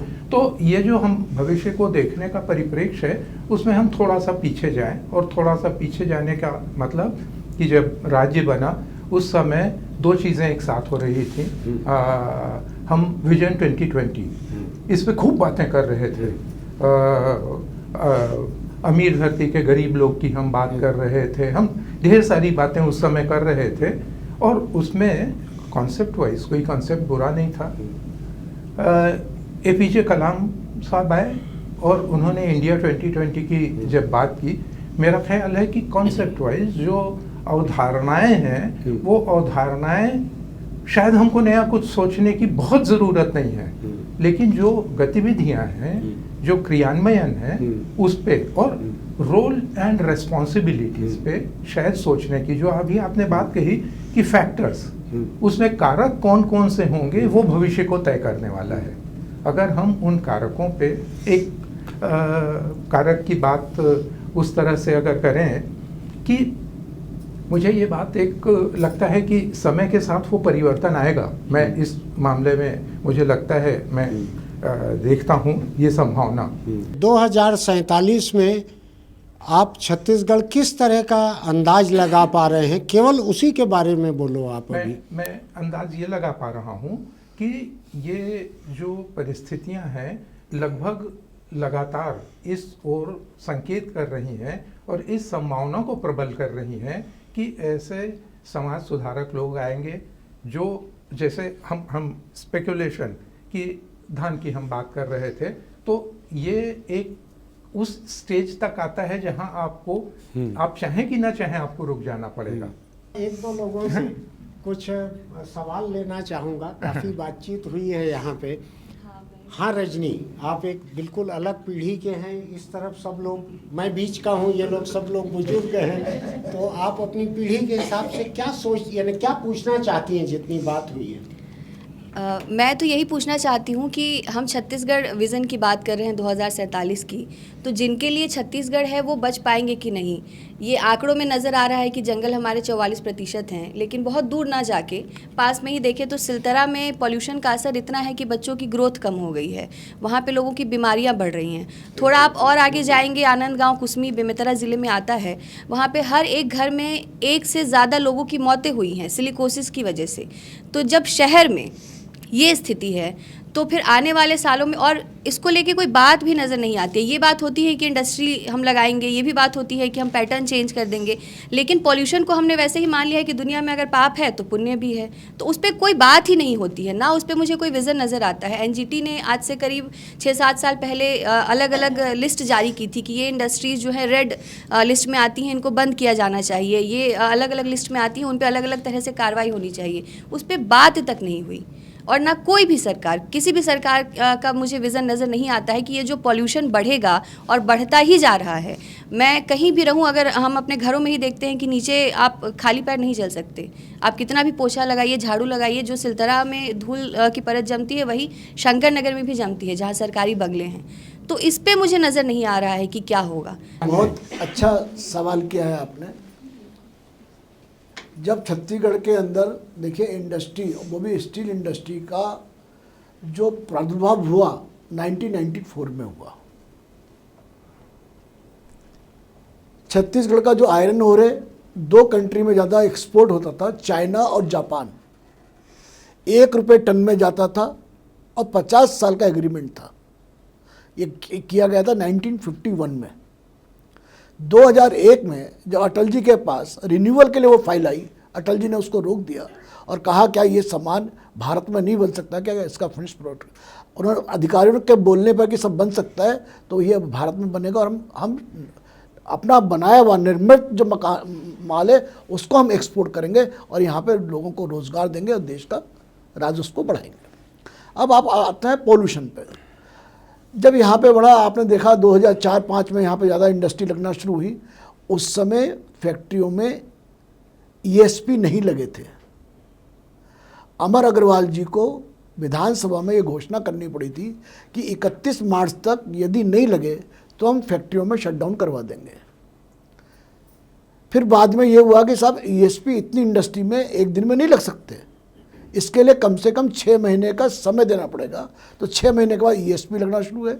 अभी जितनी भी इंडस्ट्री को परमिशन दी जाती है उन्हीं को दी जाती है जो साथ में इंटीग्रेट कर रहे हैं, यानी साथ में अपना पावर प्लांट भी लगा रहे हैं जो वेस्ट हीट से। तो इस समय जो सिलतरा के अंदर है, क्योंकि मैं भी जाता हूँ, मैं तो बिना मास्क के घूमता हूँ। उस समय धान काला होता था, अब धान काला नहीं होता। ये बड़ा प्रूफ है किसानों का, क्योंकि इंडस्ट्रियलिस्ट उस धान को खरीदते थे, काले धान को। ये डॉक्टर अमन ने उनसे एग्रीमेंट किया था कि आपको ये धान खरीदना पड़ेगा। अब धान खरीदा नहीं जाता क्योंकि वो काला ही नहीं होता, वो मंडी में ही बिक जाता है। मंडी में बिकता है। लेकिन और स्टील इंडस्ट्री में लेकिन अपन ये समझ लें कि 0% पोल्यूशन फ्री हो जाएगा, तो वैसा कभी संभव नहीं है। आप भिलाई चले जाइए, सिलतरा से ज़्यादा भिलाई में पोल्यूशन है, लेकिन वहाँ पे प्लांटेशंस बहुत है। हाँ, हमारे यहाँ प्लांटेशंस की कमी है। और हमने अभी एक बीड़ा लिया है और प्रदेश सरकार ने भी किया है कि स्टील इंडस्ट्री में 40% ग्रीनरी करनी पड़ेगी। शिक्षा के बाद, स्वास्थ्य के बाद अब सबसे बड़ी चिंता का विषय पर्यावरण होना चाहिए। ये दिल्ली अब तो इसी देश में है, हम लोग बहुत दूर नहीं है। AQI हम नाप नहीं रहे हैं छत्तीसगढ़ का, या रायपुर का नाप नहीं रहे हैं। इसने बिल्कुल ठीक कहा है। आप जब अपने घर में सुबह उठेंगे, जितने बजे भी देखेंगे, दिल्ली ने तो ये साबित कर दिया है कि शिक्षा और स्वास्थ्य के भी पहले आपको पर्यावरण का ध्यान देना है। हाँ, वरना फेफड़ा ही नहीं बचेगा तो शिक्षा का क्या करोगे? क्यों इस पे चिंता नहीं है? ये सबसे बड़ी बात यह है कि आज कोई भी पार्टी ये बोलने को तैयार नहीं कि पर्यावरण के पास उसके लिए क्या विजन है, वो क्या करेगा। पेड़ लगाना इसका हल नहीं है। आप कितने भी पेड़ लगा लीजिए, जब तक आप पैसा कमाने की, उद्योगपतियों की प्रवृत्ति को नहीं रोकेंगे, तब तक ये पर्यावरण ठीक नहीं होगा। सिर्फ ये हवा का प्रदूषण नहीं है, आप पानी का जो प्रदूषण है वो इतना भयंकर है, वो आपको अभी दिख नहीं रहा है। लेकिन जब आप बीमारियां चेक करेंगे, आप किसी डॉक्टर से पूछिए, पानी जनित जो बीमारियां वो इतनी ज्यादा बढ़ रही हैं पूरे देश में, छत्तीसगढ़ में, रायपुर में। ये पर्यावरण चिंता का विषय क्यों नहीं है? आप किसी का भी घोषणा पत्र उठाइए, किसी भी पार्टी का, दिल्ली में किसी के घोषणा पत्र में रहा होगा, यहां किसी 2047 का जो विजन है वो पर्यावरण की चिंता के बगैर पूरा नहीं हो सकता। ये सबको समझना है। और मैं एक चीज जो मैं एक आखिरी लाइन बोल के कंप्लीट करता हूं पर्यावरण पे। मैं एक चीज हमेशा बोलता हूं, हम अपने जगह को, देश को, प्रदेश को अपने बच्चों के जीने लायक छोड़ के जाएं, ये सबको मिलके तय करना है। की बात हुई है, कारखानों की और बिजली की जो बात हुई है, इससे जुड़ा हुआ एक व्यक्ति हमारे पास हैं, विकास। आप CSEB में जनसंपर्क अधिकारी हैं और अभी CSEB एक बहुत बड़े अभियान को लेके चल रहा है जो प्रधानमंत्री के नाम का ठप्पा लगा हुआ है। PM सौर घर योजना, ऐसा कुछ नाम है उसका। मैं भी उसके बारे में यहाँ पे अपने YouTube पर बोल चुका हूँ, तारीफ़ कर चुका हूँ कि ये अच्छा विकल्प है, होना चाहिए। ये कहाँ तक पहुँचा है ये अभी तक? ये योजना क्या है 2047 तक के लिए? इसमें PM सौर घर की योजना 2047 तक, उसका क्या तो टारगेट है और कहाँ तक पहुँच रहा है? सर देखिए, माननीय प्रधानमंत्री जी ने जो कल्पना की है, असल में अगले 5 सालों में 30 गीगावाट बिजली का उत्पादन ग्रीन एनर्जी के तौर पर सोलर से बनना है। और उसी को उन्होंने कहा है कि प्रधानमंत्री PM सूर्य घर योजना जो है, प्रधानमंत्री सूर्य घर योजना, इसके तहत कम से कम 3 किलोवाट का जो है सोलर पैनल अपने अपने घरों में हम जब लगाएंगे तो 1 करोड़ घरों में जब ये पूरे देश भर में लगेगा तो 30 गीगावाट बिजली की का उत्पादन होगा। अब देखिए सर, ये एक दूसरे से जुड़ा हुआ है। असल में जो थर्मल के ऊपर में जो लोड बढ़ता जा रहा है और हमारी जो मांग है वो लगातार बढ़ रही है। हम 9% मांग प्रतिवर्ष बढ़ रही है और 2047 में हम 750 गीगावाट की हमारी नीड हो जाएगी। तो ये आप थर्मल से कर नहीं सकते हैं और आपका लक्ष्य ये भी है कि 2070 में आपको जीरो कार्बन फुटप्रिंट चाहिए। तो अंततः हमको ग्रीन एनर्जी की तरफ आना है। तो प्रधानमंत्री जी का ये कहना है कि सबकी भागीदारी कैसे होगी। तो मेरी नीड अगर कम से कम एक छोटे परिवार की 3 किलोवाट के आसपास होती है, 300-350 यूनिट की खपत होती है, तो आप अपने घर में यदि उत्पादन करते हैं तो फ़ायदा ये हो रहा है सर कि यदि हम अभी बनाते हैं इसको तो पैरेलली क्या है, एक हमने पंप स्टोरेज टेक्निक के तहत जो है हम दिन में जो सोलर का उत्पादन होगा उससे हम उसे बैटरी की तरह शाम को जब हमारी लोड जब बढ़ेगा हमारा तो हम उसको बैटरी की तरह यूज़ करेंगे। यानी ये छत्तीसगढ़ में कहीं हो रहा है सर क्या? अभी उस पर धनगरी में वैसे कुल मिला के हम 7300 मेगावाट की हमारी प्लानिंग है। राज्य शासन ने MOU किया हुआ है टिहरी और NHPCL वालों के से मिल करके। तो धनगरी जशपुर में एक जो जगह है वहाँ पर अभी 1500 मेगावाट की प्लानिंग तो है और साथ साथ 7300 की यहाँ पर क्षमता है और पूरे देश में 139 गीगावाट की वाटर बैटरी वाली। एग्जैक्टली सर, ये मतलब दो, एक हायर रिजर्वायर होगा और एक लोअर रिजर्वायर होगा। तो इससे ये होगा कि जब लोअर रिजर्वायर से हमने हाइडल से प्लांट से यूज़ किया उस पानी को फिर हम पंप करेंगे दिन में। तो ये जो सोलर से जो बना रहे हैं और ये जो टेक्नोलॉजी है ये इतनी दिलचस्प है। होता यह है कि सोलर दिन में पैदा होता है सोलर बिजली और कंजम्पशन रात में ज़्यादा रहता है। तो दिन में बिजली बनाते हैं तो उसको स्टोर करने की कैपेसिटी दुनिया में अभी कहीं डेवलप नहीं हुई कि सोलर से जितनी बिजली बनती है उसको स्टोर कर ले। इसमें ये करते हैं, ये जो टेक्निक बता रहे हैं ये कि यहाँ शुरू होने वाला है प्रयोग, वो ये है कि 2 रिजर्वायर बनाते हैं, एक ऊपर रहता है एक नीचे रहता है। 2 तालाब बना लिए, एक ऊपर हाइट में एक नीचे हाइट में। और जब बिजली की डिमांड कम है तो नीचे के रिजर्वायर से पानी को ऊपर पंप कर देते हैं और जब बिजली की डिमांड ज़्यादा है तो ऊपर से पानी नीचे गिराते हैं और उसमें हाइडल बिजली बनती है। तो ये वाटर बैटरी भी बोलचाल की जुबान में दुनिया में कई जगह कहलाती है वाटर बैटरी, क्योंकि इतना सोलर एनर्जी को कैसे स्टोर करेंगे। तो उसमें पानी चढ़ा के उसको यूज़ कर लेते हैं, खुद ही नीचे इकट्ठा होता है पानी, खुद ही ऊपर चढ़ाते हैं, उसको गिरा के बिजली बना लेते हैं। जी बिल्कुल सर। यानी कि एक साथ 2 बार काम आता है। पहले गिरा पानी फिर इसी को हमने उठा लिया, क्योंकि पानी अगर बह गया कैनाल से तो फिर कैसे यूज़ करेंगे सर। तो अभी फिर PM सूर्य घर पर आता हूँ सर। तो अभी हमारे लिए कम से कम हमारे प्रदेश में 5 लाख जो है सोलर पैनल्स की जो है टारगेट रखा गया है। अभी 1.25 लाख से ज़्यादा हमारे पास ऑलरेडी आवेदन है, लेकिन अभी 20,000 लोगों के यहाँ लग भी चुका है सर। अभी अगला जो लक्ष्य ये होगा कि भाई जब ये लगेगा तो उसके बाद ये होगा कि अच्छा, मैं एक थोड़ा सा ऐड करना चाहता हूँ सर। अभी पूरा देश जो 2047 की हम बात कर रहे हैं, हमारी नीड ही नहीं पूरे देश और विश्व की है और हम पूरे विश्व में तीसरे सबसे बड़े उत्पादक हैं और तीसरे बड़े उपभोक्ता हैं। और छत्तीसगढ़ जो है वो पूरे उत्पादक टोटल बिजली के कि सोलर के? नहीं सर, टोटल की मैं टोटलिटी बता रहा था, सॉरी। और वैसे हमारा लक्ष्य जब ग्रीन एनर्जी की बात है तो आज हमारा 15% हम यदि बिजली उत्पादन ग्रीन एनर्जी कर रहे हैं। हमारा लक्ष्य अगले 5-7 साल के अंदर में 45% जो हमारी ऊर्जा होगी वो ग्रीन एनर्जी होगी। छत्तीसगढ़ के परिप्रेक्ष्य में बात 45%? हाँ जी सर। 5-7 साल में? जी सर। वो धनगरी जैसे जब वो हमारा नहीं 5-7 साल, अगले 5-7 साल जी में सर छत्तीसगढ़ की जी पावर रिक्वायरमेंट जी का 45% ग्रीन होगा। एग्जैक्टली। उस ग्रीन में बहुत सारी चीजें हैं, हाइडल भी है। वो समझ गया जी सर। वो नॉन कोल रहेगा। जी सर। कैसे मैं बता रहा था सर, क्योंकि अभी क्या है हमारी पीक डिमांड जो होती है वो 7,006 मेगावाट की रही है अभी तक। हाँ। जो पिछले अप्रैल में हुई थी। तो 7,000 मेगावाट की हमारी नीड है जो पीक डिमांड है। तो ऐसे में और अभी हमारी टोटल क्षमता 30,000 मेगावाट की है सर।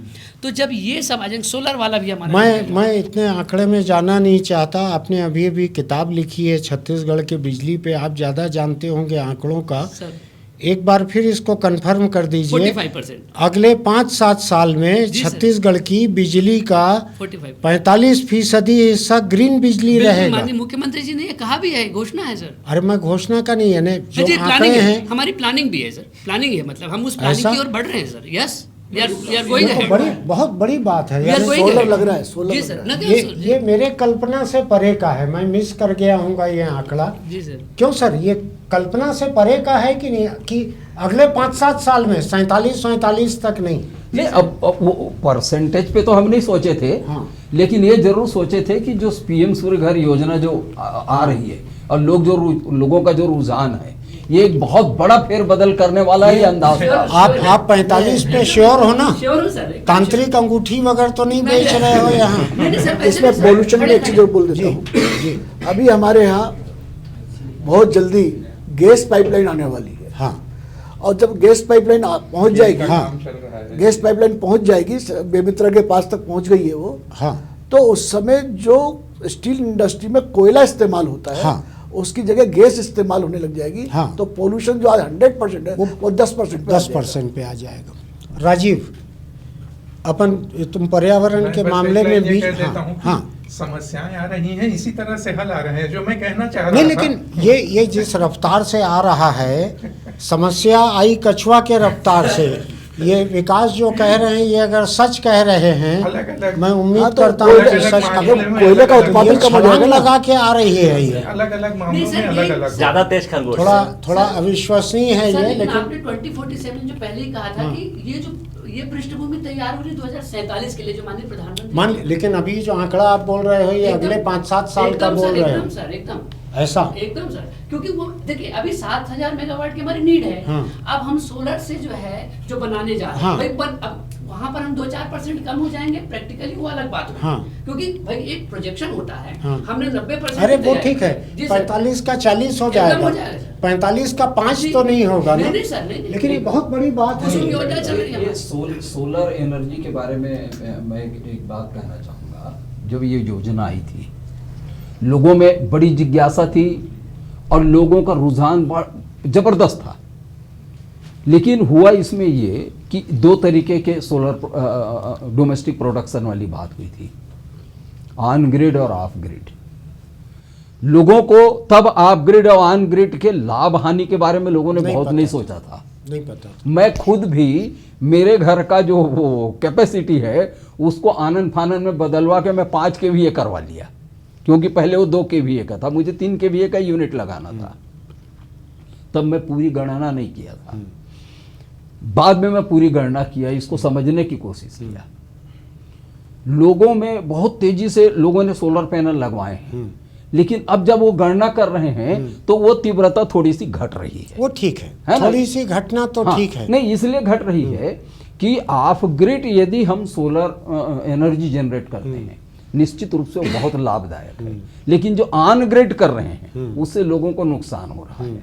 तो मैं समझता हूं कि आने वाले समय समझदारी बढ़ेगी तो लोग अभी 1.5 लाख 2 लाख रुपए पैसा फंसा रहे हैं ना ऑन ग्रिड लगाने के लिए, वो 50-60 हजार 1 लाख रुपए ज्यादा फंसा के ऑफ ग्रिड लेंगे, ऐसा? हाँ लेंगे, लेकिन और चलिए, इससे कुल राहत मिला के- मिलेगी। कुल मिला के नॉन पॉल्यूटिंग इलेक्ट्रिसिटी अगर यहाँ पे ज़्यादा पैदा होगी, इस्तेमाल होगी, तो छत्तीसगढ़ ये जैसा विकास झांसा दे रहे हैं कि 45% ग्रीन बिजली हो जाएगी 5-7 साल में, तो आप तो 2047 तक तो रहूंगा सर। पॉल्यूशन बचाओगे ही नहीं और मैं यहाँ भी पे। रहूंगा सर। तो ये तो अभी किसी ने नहीं कहा था इस पैनल में। सर टेक्नोलॉजिकल डेवलपमेंट का लाभ लेना जरूरी है सर। अगले बार आपको इस तरह के कुर्सी और लगा के बिठाएंगे। हाँ राजीव, मैं ये जानना चाह रहा हूँ, आपने पर्यावरण के बारे में तो अच्छा मुद्दा उठाया, लेकिन आप लगातार स्कूल एजुकेशन से जुड़े रहते हो, नर्सिंग एजुकेशन से जुड़े रहते हो, यूनिवर्सिटी से जुड़े रहते हो, जितने तरह की पढ़ाई यहाँ पे हो रही है, क्या इसका 1947 तक कोई योगदान है इसका? क्या ये पढ़ाई लिखाई कोर्स ऐसे हैं कि ये कोई योगदान दे सके 1947 तक कि ये सब ऑब्सोलीट हो जाएंगे, एंटी को हो जाएंगे? क्या यहाँ के कोर्स ने, सिलेबस ने, पढ़ाई ने एआई की वजह से जो चेंज आने हैं, क्या उसका नोटिस लिया है? क्या कोर्स में कोई बदलाव हुआ है, पढ़ाई में बदलाव हुआ है? क्या एआई की वजह से ये पूरी की पूरी पढ़ाई गैर जरूरी जैसी हो जाएगी 2047 तक? क्या लगता है आपको? थोड़ा विज्ञान कथा लेखक की कल्पना जैसे बताओ। देखिए 2047 अगर आप आज के जो मौजूदा प्रगति है शिक्षा की, प्रदेश की या देश की, उसके हिसाब से 2047 देखेंगे तो 2 विषय हैं, एक स्कूली शिक्षा और एक उच्च शिक्षा। स्कूली शिक्षा में एक बहुत बड़ा जो है ना डिजिटल डिवाइड आ जाएगा। असमान शिक्षा का एक मुद्दा आने वाले समय में बहुत तेजी से और उधरेगा, बढ़ जाएगा। बहुत बढ़ जाएगा। मैं आपको छोटे से उदाहरण से बताता हूँ। अभी जो राष्ट्रीय शिक्षा नीति आई 2020, उसको लेके कैरिकुलम बन रहा है पूरे प्रदेश में, देश में बन रहा है, प्रदेश में बन रहा है। उसकी एक छोटी सी कमेटी है, उसका मेंबर मैं भी हूँ। तो उन्होंने एक टॉपिक भेजा कि इस पे आज मीटिंग है, आपको 3 बजे आना है। तो टॉपिक ये था कि अब आप जो भी नीति बनाओगे, आप वो नीचे से लोगों, बच्चों के लिए, विद्यार्थियों के लिए बनाओगे, सरकारी स्कूल से बनाओगे, प्राइवेट तो अपनी हैसियत के हिसाब से कर ही लेते हैं। तो उसमें मुद्दा ये था कि एआई की शिक्षा सरकारी स्कूलों में पढ़ाना है हमको। अब वो उसका सिलेबस बनना था। तो जब मैं मीटिंग में गया, जब मेरे बोलने की बारी आई, तो आमतौर पे वो लोग मुझे इसलिए बैठाते हैं कि जो वो बातें सरकार के अधिकारी या सरकार से जुड़े लोग नहीं बोल पाते, वो आशा करते हैं कि मैं बोलूं। तो टाइप करके दे देते हैं आपको, आप वाहवाही पा लेते हो। नहीं, वाहवाही नहीं, सरकार अब कमेटियों में रखती जरूर है, लेकिन उसको बाद में चिंता होती है कि इसको क्यों रखे कमेटी में। तो मैंने उनसे पूछा कि ठीक है, आप यही पढ़ाना चाहते हैं, बहुत अच्छा कदम है, आपको पढ़ाना चाहिए, सबके लिए समान शिक्षा हो, ये तो संविधान में लिखा है। लेकिन क्या सबसे पहले आपके पास एआई पढ़ाने के लिए इंफ्रास्ट्रक्चर है? एआई पढ़ाने के लिए आपको कंप्यूटर लगेगा, या किसी क्लासरूम में फ्लैट पैनल लगेगा, टीवी बोलते हैं जिसको, या फ्लैट पैनल बोलते हैं, या कोई डिवाइस है आपके पास जो बच्चों को दे रहे हैं? आपके पास 35 लाख स्किल्ड टीचर, वर्कफोर्स। हाँ, वर्कफोर्स। तो आपके पास ऐसा कुछ है? कोई जवाब नहीं। इनके पास कंप्यूटर का कोई इंफ्रास्ट्रक्चर बहुत सॉलिड जमीन पे नहीं है। ठीक है, ये तो एक विषय हो गया। अब अगर आप पढ़ाएंगे तो आप एआई पढ़ाएंगे तो पहले आपको कंप्यूटर पढ़ाना पड़ेगा। तो क्या कंप्यूटर आपने पढ़ाया है बच्चों को, विद्यार्थियों को पढ़ाया है? आश्चर्यजनक बात आपको बताऊं, पहली से लेके मिडिल क्लास तक, 8वीं तक, कंप्यूटर का एक चैप्टर इनके सिलेबस में नहीं है। आप बात करते हैं एआई पढ़ाने की। तो मेरी जो 2047 को लेकर चिंताएं हैं, वो पहली ये असमान शिक्षा है। आज जो मौजूदा स्थिति है स्कूली शिक्षा की, वो ये है कि 20 लाख के विद्यार्थी जो हैं प्राइवेट स्कूलों में हैं, 40 लाख के आसपास विद्यार्थी सरकारी स्कूलों में। सरकारी व्यवस्था इतनी ज़्यादा खराब है कि 8वीं तक बच्चा पढ़ नहीं पा रहा है, मतलब अपना नाम नहीं लिख पा रहा है। बच्चे भी नहीं पढ़ पा हाँ, विद्यार्थी नहीं पढ़ पा रहा है, सॉरी जेंडर के लिए, विद्यार्थी नहीं पढ़ पा रहा है, अपना नाम नहीं लिख पा रहा है। तो ये जो असमान शिक्षा है, एक बड़ा विषय रहेगा 2047 अगर आप विजन डॉक्यूमेंट बना रहे हैं तो। दूसरी चिंता ये है कि आप जो पूरे कागज लिखते हैं कि ये होना चाहिए, ये होगा 2047 में, विजन, इनका अंजोर डॉक्यूमेंट जो है राज्य शासन का, वो पढ़ रहा था ये, लेकिन आलोचना नहीं है। इसको सरकार को अपने सलाह के तौर पे भी लेना चाहिए कि आप जो विजन डॉक्यूमेंट बना रहे हैं वो जमीन से कितना जुड़ा हुआ है। आप स्कूलों में टीचर नहीं दे पा रहे, आप एक बड़ा, अभी एसआईआर हो रहा है, मैंने किसी सरकारी विभाग में कोर्ट कर दिया तो विभाग वाले मेरे पीछे पड़ गए। एसआईआर हो रहा है वोटों को लेके। लेकिन हमको राजीव, आज की बात न करके 2047 में कैसा लग रहा है? तुम पर्याप्त देखे हुए हो सरकार को, भाजपा की सरकार देखे हुए हो, कांग्रेस की देखे हो, अभी फिर भाजपा की देख रहे हो, अपन पार्टी के आधार पे बात भी नहीं कर रहे हैं। 2047 तक तुमको ये असमानता कैसे दिखती है? पढ़ाई कैसे दिखती है? एआई का यूज़ कैसे दिखता है? क्या स्कूलों में, जिसको आप बोल रहे हो कि शिक्षकों की कमी है, मुझको तो लग रहा है कि आने वाले समय में शिक्षकों की कोई कमी ही नहीं रहेगी। शिक्षकों की केवल एक फ्लैट पैनल बड़ा सा लगे रहेगा, उसमें लेक्चर होते रहेंगे, इंटरएक्टिव क्लास रहेगी, बच्चे पूछ सकेंगे, किसी फिजिकल टीचर की नौकरी नहीं बचेगी, ऐसा मुझको लगता है। आपकी सोच रिसर्च से अलग है। मैं आपको रिसर्च बता दूं, रिसर्च ये बोलती है कि इंटरैक्टिव पढ़ाई जो है 1-to-1, टीचर की मौजूदगी में की हुई पढ़ाई का कोई विकल्प नहीं है। कोई उसको इंटरैक्टिव पैनल नहीं चेंज कर सकता, कोई इंटरनेट से चेंज नहीं कर सकता, कभी नहीं होगी। आज 2047 की स्थिति जो लोग रहेंगे उस समय, कोई हाइब्रिड शिक्षा हो सकती है कि कुछ एक लेक्चर नहीं। ऑनलाइन हो जाएं और उसके बाद जो लोकल टीचर है वो उसके बारे में सवाल नहीं, जवाब हाइब्रिड करें। शिक्षा में बड़ा अड़चन जो है, अभी हाइब्रिड शिक्षा हम 2020 में कोविड के बाद चालू किए थे, पूरे देश में चालू हुई। हाइब्रिड शिक्षा में अब जो बड़ी बाधा आ रही है वो बच्चों का अटेंशन है। देखिए क्या है, समाज भी धीरे धीरे जो परिवर्तन होता है वो भी शिक्षा को बड़ा महत्वपूर्ण बनाता है। आप जो राष्ट्रीय शिक्षा नीति में एक बहुत महत्वपूर्ण बात कही गई थी, वो ये थी, जिसकी मैं तारीफ करता हूं, राष्ट्रीय शिक्षा नीति में कुछ बहुत कम पॉइंट थे जिसको जो अच्छे लिए गए थे। उसमें एक ये थी कि सुबह का नाश्ता हाँ बच्चों को कराया जाए। हाँ, ये बीजेपी के घोषणा पत्र में है राजीव जी। लेकिन आप कि देखिए 8वीं तक के बच्चों को सुबह का नाश्ता स्कूल में दिया जाएगा। उसका वैज्ञानिक कारण है। वो अपने वैज्ञानिक यहाँ पायलट प्रोजेक्ट के रूप में केवल कोरबा के कुछ स्कूलों में चालू हुआ है, पूरे प्रदेश में नहीं हुआ है चालू। इसको आप सही प्लेटफॉर्म पे रेज भी कर सकते हैं। उसका वैज्ञानिक कारण बताया गया था कि बिल्कुल। सुबह से लेकर दोपहर तक बच्चा भूखा रहता है और उसको गरीब बच्चे रात के खाने के बाद कुछ नहीं मिड खाते। डे मील तक कुछ नहीं कुछ खाते नहीं खाते। और खाली पेट जो है उनकी मैथ्स की लर्निंग, साइंस की लर्निंग ये बहुत कमजोर रहती है। डिजिटल डिवाइड एक बड़ा विषय रहेगा 2047 तक, अगर हमने सरकारी स्कूलों को ठीक नहीं किया। इसमें मेरा लगातार ये मत है, सरकार को जो भी सुझाव ये मांगते हैं, मेरा हमेशा ये मत है कि आप कुछ मत करिए। आप बार बार मुद्दा उठाते हैं कि यहाँ टॉयलेट नहीं है। 45,000 स्कूलों में 10,000 स्कूल इन्होंने बंद कर दिए, 35,000 स्कूल हैं। 35,000 स्कूलों में 5,000 स्कूलों में टॉयलेट नहीं है, 3,000 स्कूलों में टॉयलेट नहीं। मेरा उसमें मत ये है कि अब 33,000 में तो है, 30,000 में तो है, आप उन 30,000 स्कूलों में क्या कर रहे हैं? आप कुछ नहीं कर रहे हैं। आपके टीचर जा रहे हैं, अभी थोड़ा कड़वा है, टीचर चाहे तो इस पर संज्ञान ले सकते हैं। आपका टीचर जा रहा है, शाम के वापस आ रहा है, मध्याह्न भोजन खा रहा है, खिला रहा है और वापस आ रहा है। मेरा सरकार को, आने वाली सारी सरकारों को सलाह है, आपके पास 2 लाख टीचरों का वर्कफोर्स है।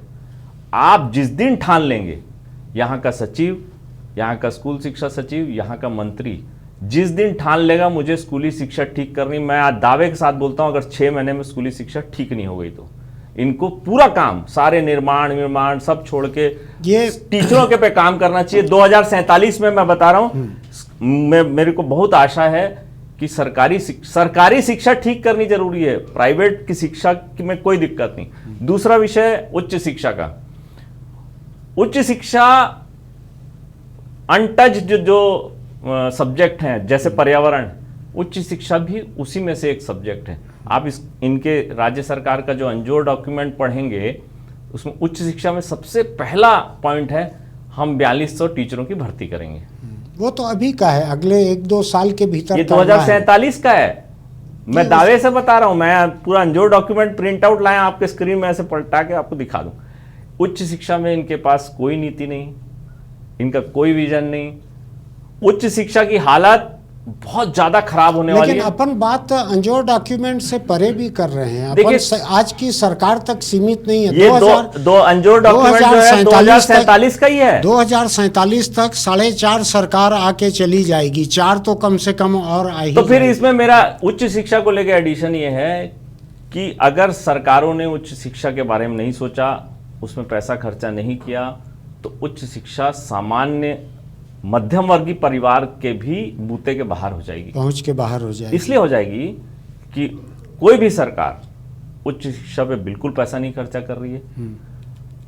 आप विश्वविद्यालय, ये बतलाओ आप मुझको, एआई के आने के बाद में, कई तरह के काम कम होने के बाद में, बिजली कोयले से नहीं बनेगी, सोलर से बनेगी, बिजली घर कम हो जाएगा, कई तरह के काम कम हो रहे हैं, कई तरह के काम रोबोटिक्स से होंगे, रोबो करेंगे, घर में पोछा लगा देगा रोबो। तो पढ़ाई लिखाई किस तरह की ज़रूरत रह जाएगी? देखिए, आपकी समझ बढ़ने के लिए, बढ़ाने के लिए, आपको समाज में रहने लायक बनाने के लिए पढ़ाई बहुत जरूरी। पढ़ाई तो रहेगी, रोबोट रहे चाहे नहीं रहे, बाकी कोई रहे चाहे नहीं रहे, पढ़ाई हमेशा रहेगी। आप समझ कैसे विकसित करेंगे? आप ऐसे बैठ के बात करेंगे तो आपकी समझ बढ़ेगी। अब मेरे को एक बात बताओ आप, 2047 तक छत्तीसगढ़िया जो बच्चे हैं और जो नौजवान हैं, इनकी संभावनाएं आप क्या देखते हो? अपना अंदाज बताना, कल्पना मत बताना, हसरत मत बताना, हकीकत का अंदाज बताना। क्या ये हमाली करने के लायक रहेंगे यहाँ के खदान में? क्या ये आईआईटी और आईआईएम से होते हुए दुनिया के दूसरे देशों में जाने के लायक भी कभी बनेंगे? आज मैं देखता हूँ भिलाई के 2 स्कूल, एक बीएसपी का सेक्टर 10 और एक भिलाई का डीपीएस, इन दोनों को अगर छोड़ दें तो हमारे यहाँ शायद आईआईटी वगैरह में कोई जाते भी नहीं है यहाँ से। वही 2 स्कूल आईआईटी भेजते हैं बच्चों को। उसमें से एक स्कूल बीएसपी ऑक्शन करने वाला है, उसका टेंडर निकल गया। अच्छा, तो मैं ये जानना चाहता हूँ कि यहाँ के लोग पढ़ लिख कर दुनिया में जाकर कुछ करने लायक बनेंगे कि हम 2047 में ही हम स्किल डेवलपमेंट करवा के वेल्डिंग करवाएंगे, उनसे हमाली करवाएंगे? देखिए, मुझे ऐसा लगता है 2047 में जिस तरह की समझ छत्तीसगढ़ में बढ़ रही, देखिए छत्तीसगढ़ एज सच पूरे देश में अलग टाइप का राज्य है। यहाँ अभी फिलहाल छत्तीसगढ़ी या बाहरी या जाति को लेके कुछ कुछ समस्याएं खड़ी हुई, इससे पहले बहुत समस्याएं नहीं थी। मुझे ऐसा लगता है 2047 में ये देश के संपन्न राज्यों में से एक होगा। यहाँ के विद्यार्थी देखिए बहुत हाईलाइट नहीं हो रहे क्योंकि बहुत छोटा राज्य है। जब इसका विभाजन भी हुआ मध्य प्रदेश से, तो बड़े नेता इसके विरोध में थे कि छोटे राज्य को आप वेटेज नहीं दिला पाएंगे देश में। लेकिन मुझे ऐसा लगता है कि यहाँ की जो सामाजिक समरसता है उसके कारण, यहाँ जो शांति है उसके कारण, यहाँ जो संपन्नता है जमीन को लेके, जमीन में जो संपन्नता है कुदरत की दी हुई, इंसान की डेवलप की हुई बहुत कम है। इसमें आखिरी में जब मैं खत्म करूंगा तो एक लाइन और बोलूंगा। नहीं, अभी खत्म ही करना है, समझ लो। राजीव जी भी देख रहे हैं। उसमें मुझे ऐसा लगता है 2047 में बहुत अच्छा भविष्य है, शिक्षा को लेके बहुत अच्छा भविष्य है। लेकिन आपको एक ऐसा ये समाज सुधारक की बात कर रहे थे, मुझे ऐसा लगता है कि ऐसे लीडर को आना पड़ेगा जो शिक्षा के बारे में बहुत ध्यान से सोचता हो, जमीन पे सोचता हो और जमीन की चीजों को क्रियान्वित करा पाए। इतने सालों में, आज 25 साल हो गए प्रदेश को। 3 दिन पहले इन्होंने एक नया ऐप बनाया है जिसमें अटेंडेंस होगी। आप बताइए ये इसकी जरूरत कितनी पहले थी? आपने अभी तक क्यों नहीं सोचा? एक चीज और जो रोजगार को लेके मैंने अभी हाल ही में राज्य सरकार को सलाह दी है, आपको पत्रकार रखने अपने पोर्टल में, मुझे अपने कॉलेज के लिए या स्कूल के लिए टीचर रखने। सरकार के पास ऐसा कोई एक पोर्टल नहीं है जिसमें मैं अपनी रिक्वायरमेंट डाल सकूं, प्रदेश का कोई विद्यार्थी देख सके कि प्रदेश में कहां कहां नौकरी। एक वो मैच मेकिंग का कुछ नहीं है। आज मैं उनको जब मेरे से पूछा ऐसा क्यों है, तो मैंने उनको समझाया कि भाई जैसे किसी बच्चे को, विद्यार्थी को बीएड का परीक्षा देनी है तो वो व्यापम की साइट देखता रहता है, कब उसका आवेदन आएगा, कब उसका फॉर्म भरना है, उसमें रिजल्ट कब आएगा। आज किसी युवक को रोजगार चाहिए, युवती को रोजगार चाहिए, किसी को भी रोजगार चाहिए, तो कहां देखे? वो पेपरों में देखे, पेपर में लोग विज्ञापन देना बंद कर दिए, इतना महंगा पेपर। स्टेट गवर्नमेंट का आपके पास कोई पोर्टल नहीं है जिसमें आप, भाई मैं भी अपने यहाँ रोजगार देना चाहता हूं। जबकि अभी केंद्र सरकार ने दिल्ली में सरकारी टैक्सी चालू करने के लिए एक एप्लीकेशन चालू किया, जो ओला उबेर जैसी जो इंटरनेशनल कंपनियां हैं इनके मुकाबले इंडियन एप्लीकेशन है वो, ड्राइवर लोगों को उसमें ज़्यादा पैसा मिलेगा, ऐसा वहाँ चालू हुआ है ड्राइवर के लिए, टैक्सी ड्राइवर के लिए। तो आप जो बोल रहे हो ये तो एम्प्लॉयमेंट और कितनी बड़ी आवश्यकता है, आप उसके बारे में सोच भी नहीं रहे। ठीक बात है। साहू जी, क्या लगता है आपको ये पढ़ाई लिखाई जो है ये कहाँ पहुँचेगी ये 2047 में, और ज़रूरत रहेगी क्या पढ़ने लिखने की? इंजीनियरिंग कॉलेज जैसे लाइन से बंद हुए, डेंटिस्ट, ये डॉक्टर साहब बताएंगे, डेंटिस्ट आज हर गली में, हर नुक्कड़ में, हर चौराहे पे, मोड़ पे एक एक डेंटिस्ट हैं। मैं एक सीनियर डेंटिस्ट से पूछ रहा था, उन्होंने कहा हम बीडीएस किए हुए लोगों को अपने यहाँ रखते हैं, 12,000 रुपया देते हैं बीडीएस किए हुए को। 2-3 साल अच्छा काम करते हैं तो 15,000 तक तनख्वाह करते हैं। एमडीएस किया हुआ रहता है तो 15-17 हज़ार से चालू करते हैं अच्छा काम करने पे 20,000 तक कर देते हैं, ये एक सीनियर डेंटिस्ट का कहना था। तो ये पढ़ाई जो है इसकी वाइबिलिटी अभी मेरे समझ में नहीं आ रही है डेंटिस्ट्री की, कि आपके पास पैसा लगा के अपना क्लिनिक बनाना हो तो अलग बात है। तो इंजीनियरिंग कॉलेज लाइन से आपने बंद होते हुए देखे हैं, मुझको लगता है डेंटल कॉलेज बंद होने की नौबत बहुत दूर नहीं है, अभी कम होते, एडमिशन प्राइवेट में वैसे ही कम हो गए और अभी ये कम होते जाएगी पढ़ाई। तो आपको क्या लग रहा है 1947 में किस पढ़ाई की ज़रूरत रह जाएगी? देखिए, पढ़ाई की ज़रूरत पहले भी थी, आज है और वो रहेगी। इसका स्वरूप बदलेगा और स्वरूप आवश्यकता के अनुरूप बदलेगा। छत्तीसगढ़ के संदर्भ में जहाँ तक है, पर्यावरण पे चर्चा हो रही थी, मैं भूविज्ञान से जुड़ा हुआ व्यक्ति हूँ। छत्तीसगढ़ के इन्वायरमेंट को लेके और अभी जो सरकार के जो विजन आ रहे हैं और अभी जो चर्चाएं हो रही है नेचुरल रिसोर्समेंट, जितने भी नेचुरल रिसोर्सेज मैनेजमेंट को लेकर, हम लोग सबसे अधिक चिंतित हैं कि जब मेटल माइनिंग शुरू होगा तब क्या होगा। हम लोग इस बात पे एक मत हैं कि यहाँ पे जो मेटल के रिसोर्सेज हैं, निश्चित रूप से सरकार उनको माइनिंग लीज दे, लेकिन मैकेनाइज्ड माइनिंग लीज ना दे। जितने दिए जा चुके हैं पर्याप्त हैं। मैकेनाइज्ड माइनिंग लीज नहीं देनी चाहिए और प्रोसेसिंग यूनिट नहीं लगने देनी चाहिए, नहीं लगने देना चाहिए। हमको वो मजदूर नहीं बनना है ना, आप ले जाओ जहाँ इंडस्ट्री। नहीं तो फॉर एग्जांपल प्रोसेसिंग यूनिट तो वैल्यू एडिशन करती है। नहीं साहब, वही तो समस्या का जड़ है। प्रोसेसिंग यूनिट से जो इन्वायरमेंट आपका खराब होगा ना, उसको सुधारने का आपके पास कोई विकल्प नहीं। नहीं तो आप अपने प्रदेश में नहीं लगाओगे तो जहाँ पे ऑलरेडी है आप उसको आप इनहेंस करिए ना। पूरे भारत में क्यों गंदगी फैला देना चाहते हैं भाई? मान लीजिए आपको कॉपर का माइनिंग करना है छत्तीसगढ़ में, हमारे पड़ोसी राज्य झारखंड में कॉपर के प्रोसेसिंग यूनिट लगे हुए हैं, उड़ीसा में लगे हुए हैं, आप ले जाइए ना। जैसे आप बेलाडीला के आयरन को आप विशाखापट्टनम ले जाके जापान और जर्मनी कहाँ बेच रहे हैं, आप ले जाइए ना आप यहाँ से। लेकिन यदि आप यहाँ पर अभी लेकिन मेरा सवाल आपसे दूसरा है। जी। आप बहुत महत्वपूर्ण बात बोल रहे हैं, लेकिन समय की सीमा है। 2047 में आप छत्तीसगढ़ में शिक्षा किस तरह की ज़रूरत समझते हैं और किस तरह की अंदाज है आपका होगी?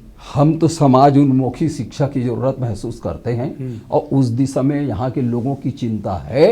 लोग सोच रहे हैं, नेता चाहे कुछ भी सोच रहे हों, यहाँ का जो प्रबुद्ध जनता है अब नेताओं की बात नहीं मान रहे हैं, वो अपने तरीके से सोचना शुरू कर दिया। बदलाव का काम शुरू हो गया है और आपको जल्दी उसके परिणाम दिखेंगे। कहाँ पे बदलाव हो? आप देखते तो रहिए, ये आज विजन डॉक्यूमेंट की बात की है ना। ये वो जो क्या छत्तीसगढ़ में, आप तो जनता की बात छोड़ दीजिए, विधानसभा हम क्या हंस रहे हो उसका। और जनता में तो इनकी भद्द पिट गई है क्योंकि कोई विजन डॉक्यूमेंट नहीं है। वो हम उसको विजन डॉक्यूमेंट मानते ही नहीं, उसमें कुछ है ही नहीं। मेरा सवाल वही मैं बोल रहा हूँ। ये सुनिए, जनता में रिएक्शन हो रहा है, वो या तो मीडिया में आके कहेगा। मेरा जनता के रिएक्शन का सवाल ही नहीं है। मेरा सवाल आपसे ये है 2047 में किस तरह की शिक्षा की आप देख रहे हैं, अंदाज क्या है? वही तो हम बोले, हम समाज उन्मुखी शिक्षा की ओर देख रहे हैं ना, और वो होगा। समाज की जरूरत के हिसाब से शिक्षा की नीति बनेगी, बनाना पड़ेगा, अब बनेगी। वो तो आज भी शिक्षा की वो टेबल में बैठ के बनाने से साहब कोई समाज उन्मुखी नीति नहीं बन जाती। वो तो कागज में बहुत बने हैं 75 साल में। इसमें वैसी की वैसी रहेगी मोटे तौर पे।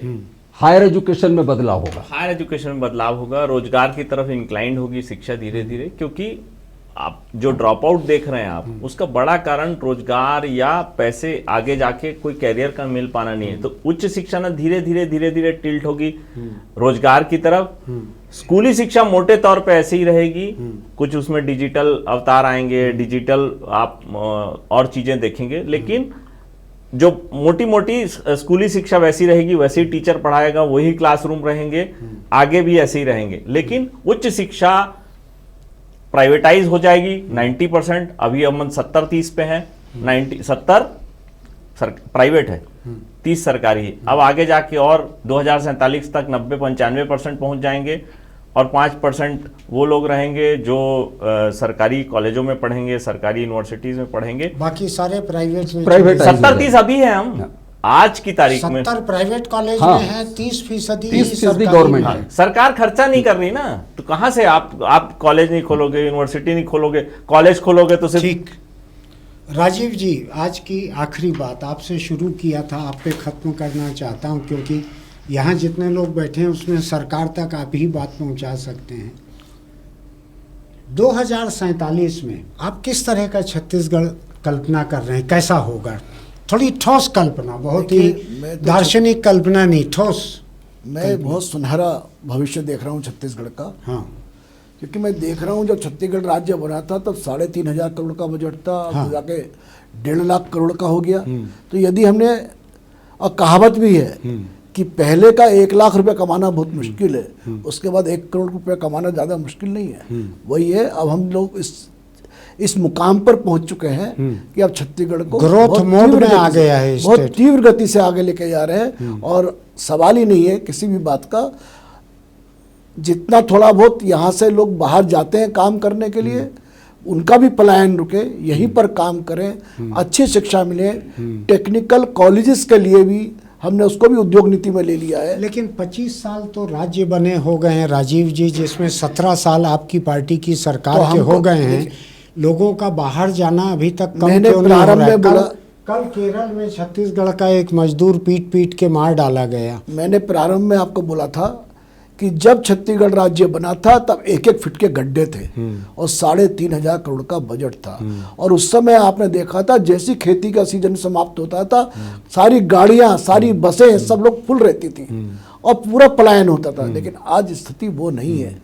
अब जो लोग जाते हैं या तो वो हमेशा से जाते हुए रहे हैं, लेकिन हम लोग उनको भी रोकना चाहते हैं कि केवल वो यहाँ से जाके ईंट भट्टे में जम्मू कश्मीर में काम लेकिन नहीं एक करें। बात बताइए, आप जो कह रहे हैं कि राज्य का डेवलपमेंट बहुत होगा, बजट साइज इतना बढ़ गया है, ये बजट साइज हमको ये नहीं बतलाता कि सबसे गरीब की इनकम कितनी बढ़ी है और सबसे पैसे वाले की इनकम कितनी बढ़ी है।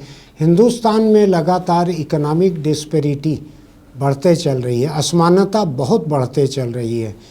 तो क्या लगता है आपको, छत्तीसगढ़ में असमानता कम हो रही है, या जो आपने कहा कि चाउर वाले बाबा के मेहरबानी से भूख से मौत बंद हो गई है? नहीं, देखिए, दोनों चीज़ें जो असमानता हैं वो तो केवल यहाँ छत्तीसगढ़ में नहीं है, पूरे देश के अंदर है। बिल्कुल। है ना। और मैं अमेरिका में 1 महीना रहा, मैंने वहाँ पे भी बहुत बड़ी असमानता देखी, लेकिन वो तो एक अलग है, उसको तो इतनी जल्दी कोई ख़त्म नहीं कर सकता। नहीं, अपन तो 47 तक की बात लेकिन कर मैं रहे हैं। एक बात कर रहा हूँ कि छत्तीसगढ़ का कोई भी युवा या युवती बाहर कमाने के लिए, चूंकि उसको मजबूरी में न जाए। छत्तीसगढ़ का, हाँ, मजबूरी में नहीं जाएगा, डिस्ट्रेस माइग्रेशन ना हो। हाँ, हम उस तरीके से राज्य को लेके जा रहे हैं कि बाहर के लोग यहाँ पर आए, हमारे यहाँ, जैसा भी गुजरात में जाते हैं, यहाँ आए, हम उस ओर आगे बढ़ रहे हैं और मेरे को बहुत अच्छा भविष्य छत्तीसगढ़ का दिख रहा है। ऐसा। मुझे लगता हाँ, है राहुल। कि ये प्राथमिकता बदलने का समय है। मैं अपनी बात को ही जोड़ के कह रहा हूँ। हमने भूखमरी मिटा दी, अब हमको कुपोषण पे ध्यान देना है। हमने चाइल्ड मोर्टेलिटी अगर घटा दी, कम की है, हाँ, जननी मृत्यु दर घटा दी है। अभी भी हमको मलेरिया से या डायरिया से होने वाली मौतों को रोकना है। अब हमारी प्राथमिकताएं बदल रही हैं। अगर हमने पहला चरण हाँ, achieve कर लिया, भूख अगर मिट गई है तो पोषण हमारा लक्ष्य हो बिल्कुल, जाएगा। बिल्कुल। तो मुझे ये लगता है कि जो मैं कह रहा था कि जो समस्याएं हम टारगेट करते चल रहे हैं और उसके नेक्स्ट जो है उस नेक्स्ट पे स्टेप आउट करने का समय है। तो हमारी प्राथमिकताएं पॉलिसीज में वो आएगा और वो धीरे धीरे टारगेट होंगी। बहुत ऐसा अच्छा। मैं सोचता हूँ। मुझको उम्मीद है जैसा राजीव जी देख रहे हैं उस तरह की ग्रोथ छत्तीसगढ़ की हो, ऐसी मैं कामना करता हूं। मैं भी अंदाज नहीं लगा पा रहा हूं, मेरा एआई के औजार कुछ काम नहीं आ रहे हैं उसमें 2047 के लिए। मैं ये भी उम्मीद करता हूं कि विकास ने जो आंकड़े कहे हैं कि 45% बिजली छत्तीसगढ़ की अगले 5-7 साल में ग्रीन हो जाएगी, ये मेरी कल्पना से परे की बात है, मुझको बिल्कुल अंदाज नहीं था इसका। अगर ऐसा होता है तो ये बहुत बड़ी बात होगी और हम दिल्ली के तरह के प्रदूषण में नहीं फंसेंगे अगर सचमुच ही ग्रीन बिजली इतनी होने लगेगी तो। आज की ये बातचीत बहुत दिलचस्प रही है, बिल्कुल ही असंगठित बिना योजना के बातचीत थी। ज़रा भी अंदाज नहीं था मुझको कि इस तरह से ये बातचीत रिकॉर्ड होगी। लोगों ने कोई तैयारी भी ऐसी नहीं की थी और हम जिस किनारे पे पहुँचे हैं इस बातचीत के आखिरी में, तो मैं इसी बात को याद करते हुए इस बातचीत को यहाँ ख़त्म करना चाहता हूँ कि अगले 5-7 साल में छत्तीसगढ़ की 45% बिजली ग्रीन बिजली रहेगी और शायद उसके बाद ग्रीन बिजली का अनुपात बढ़ते भी चलेगा लगातार सौर ऊर्जा की वजह से। बड़ी बात है ये।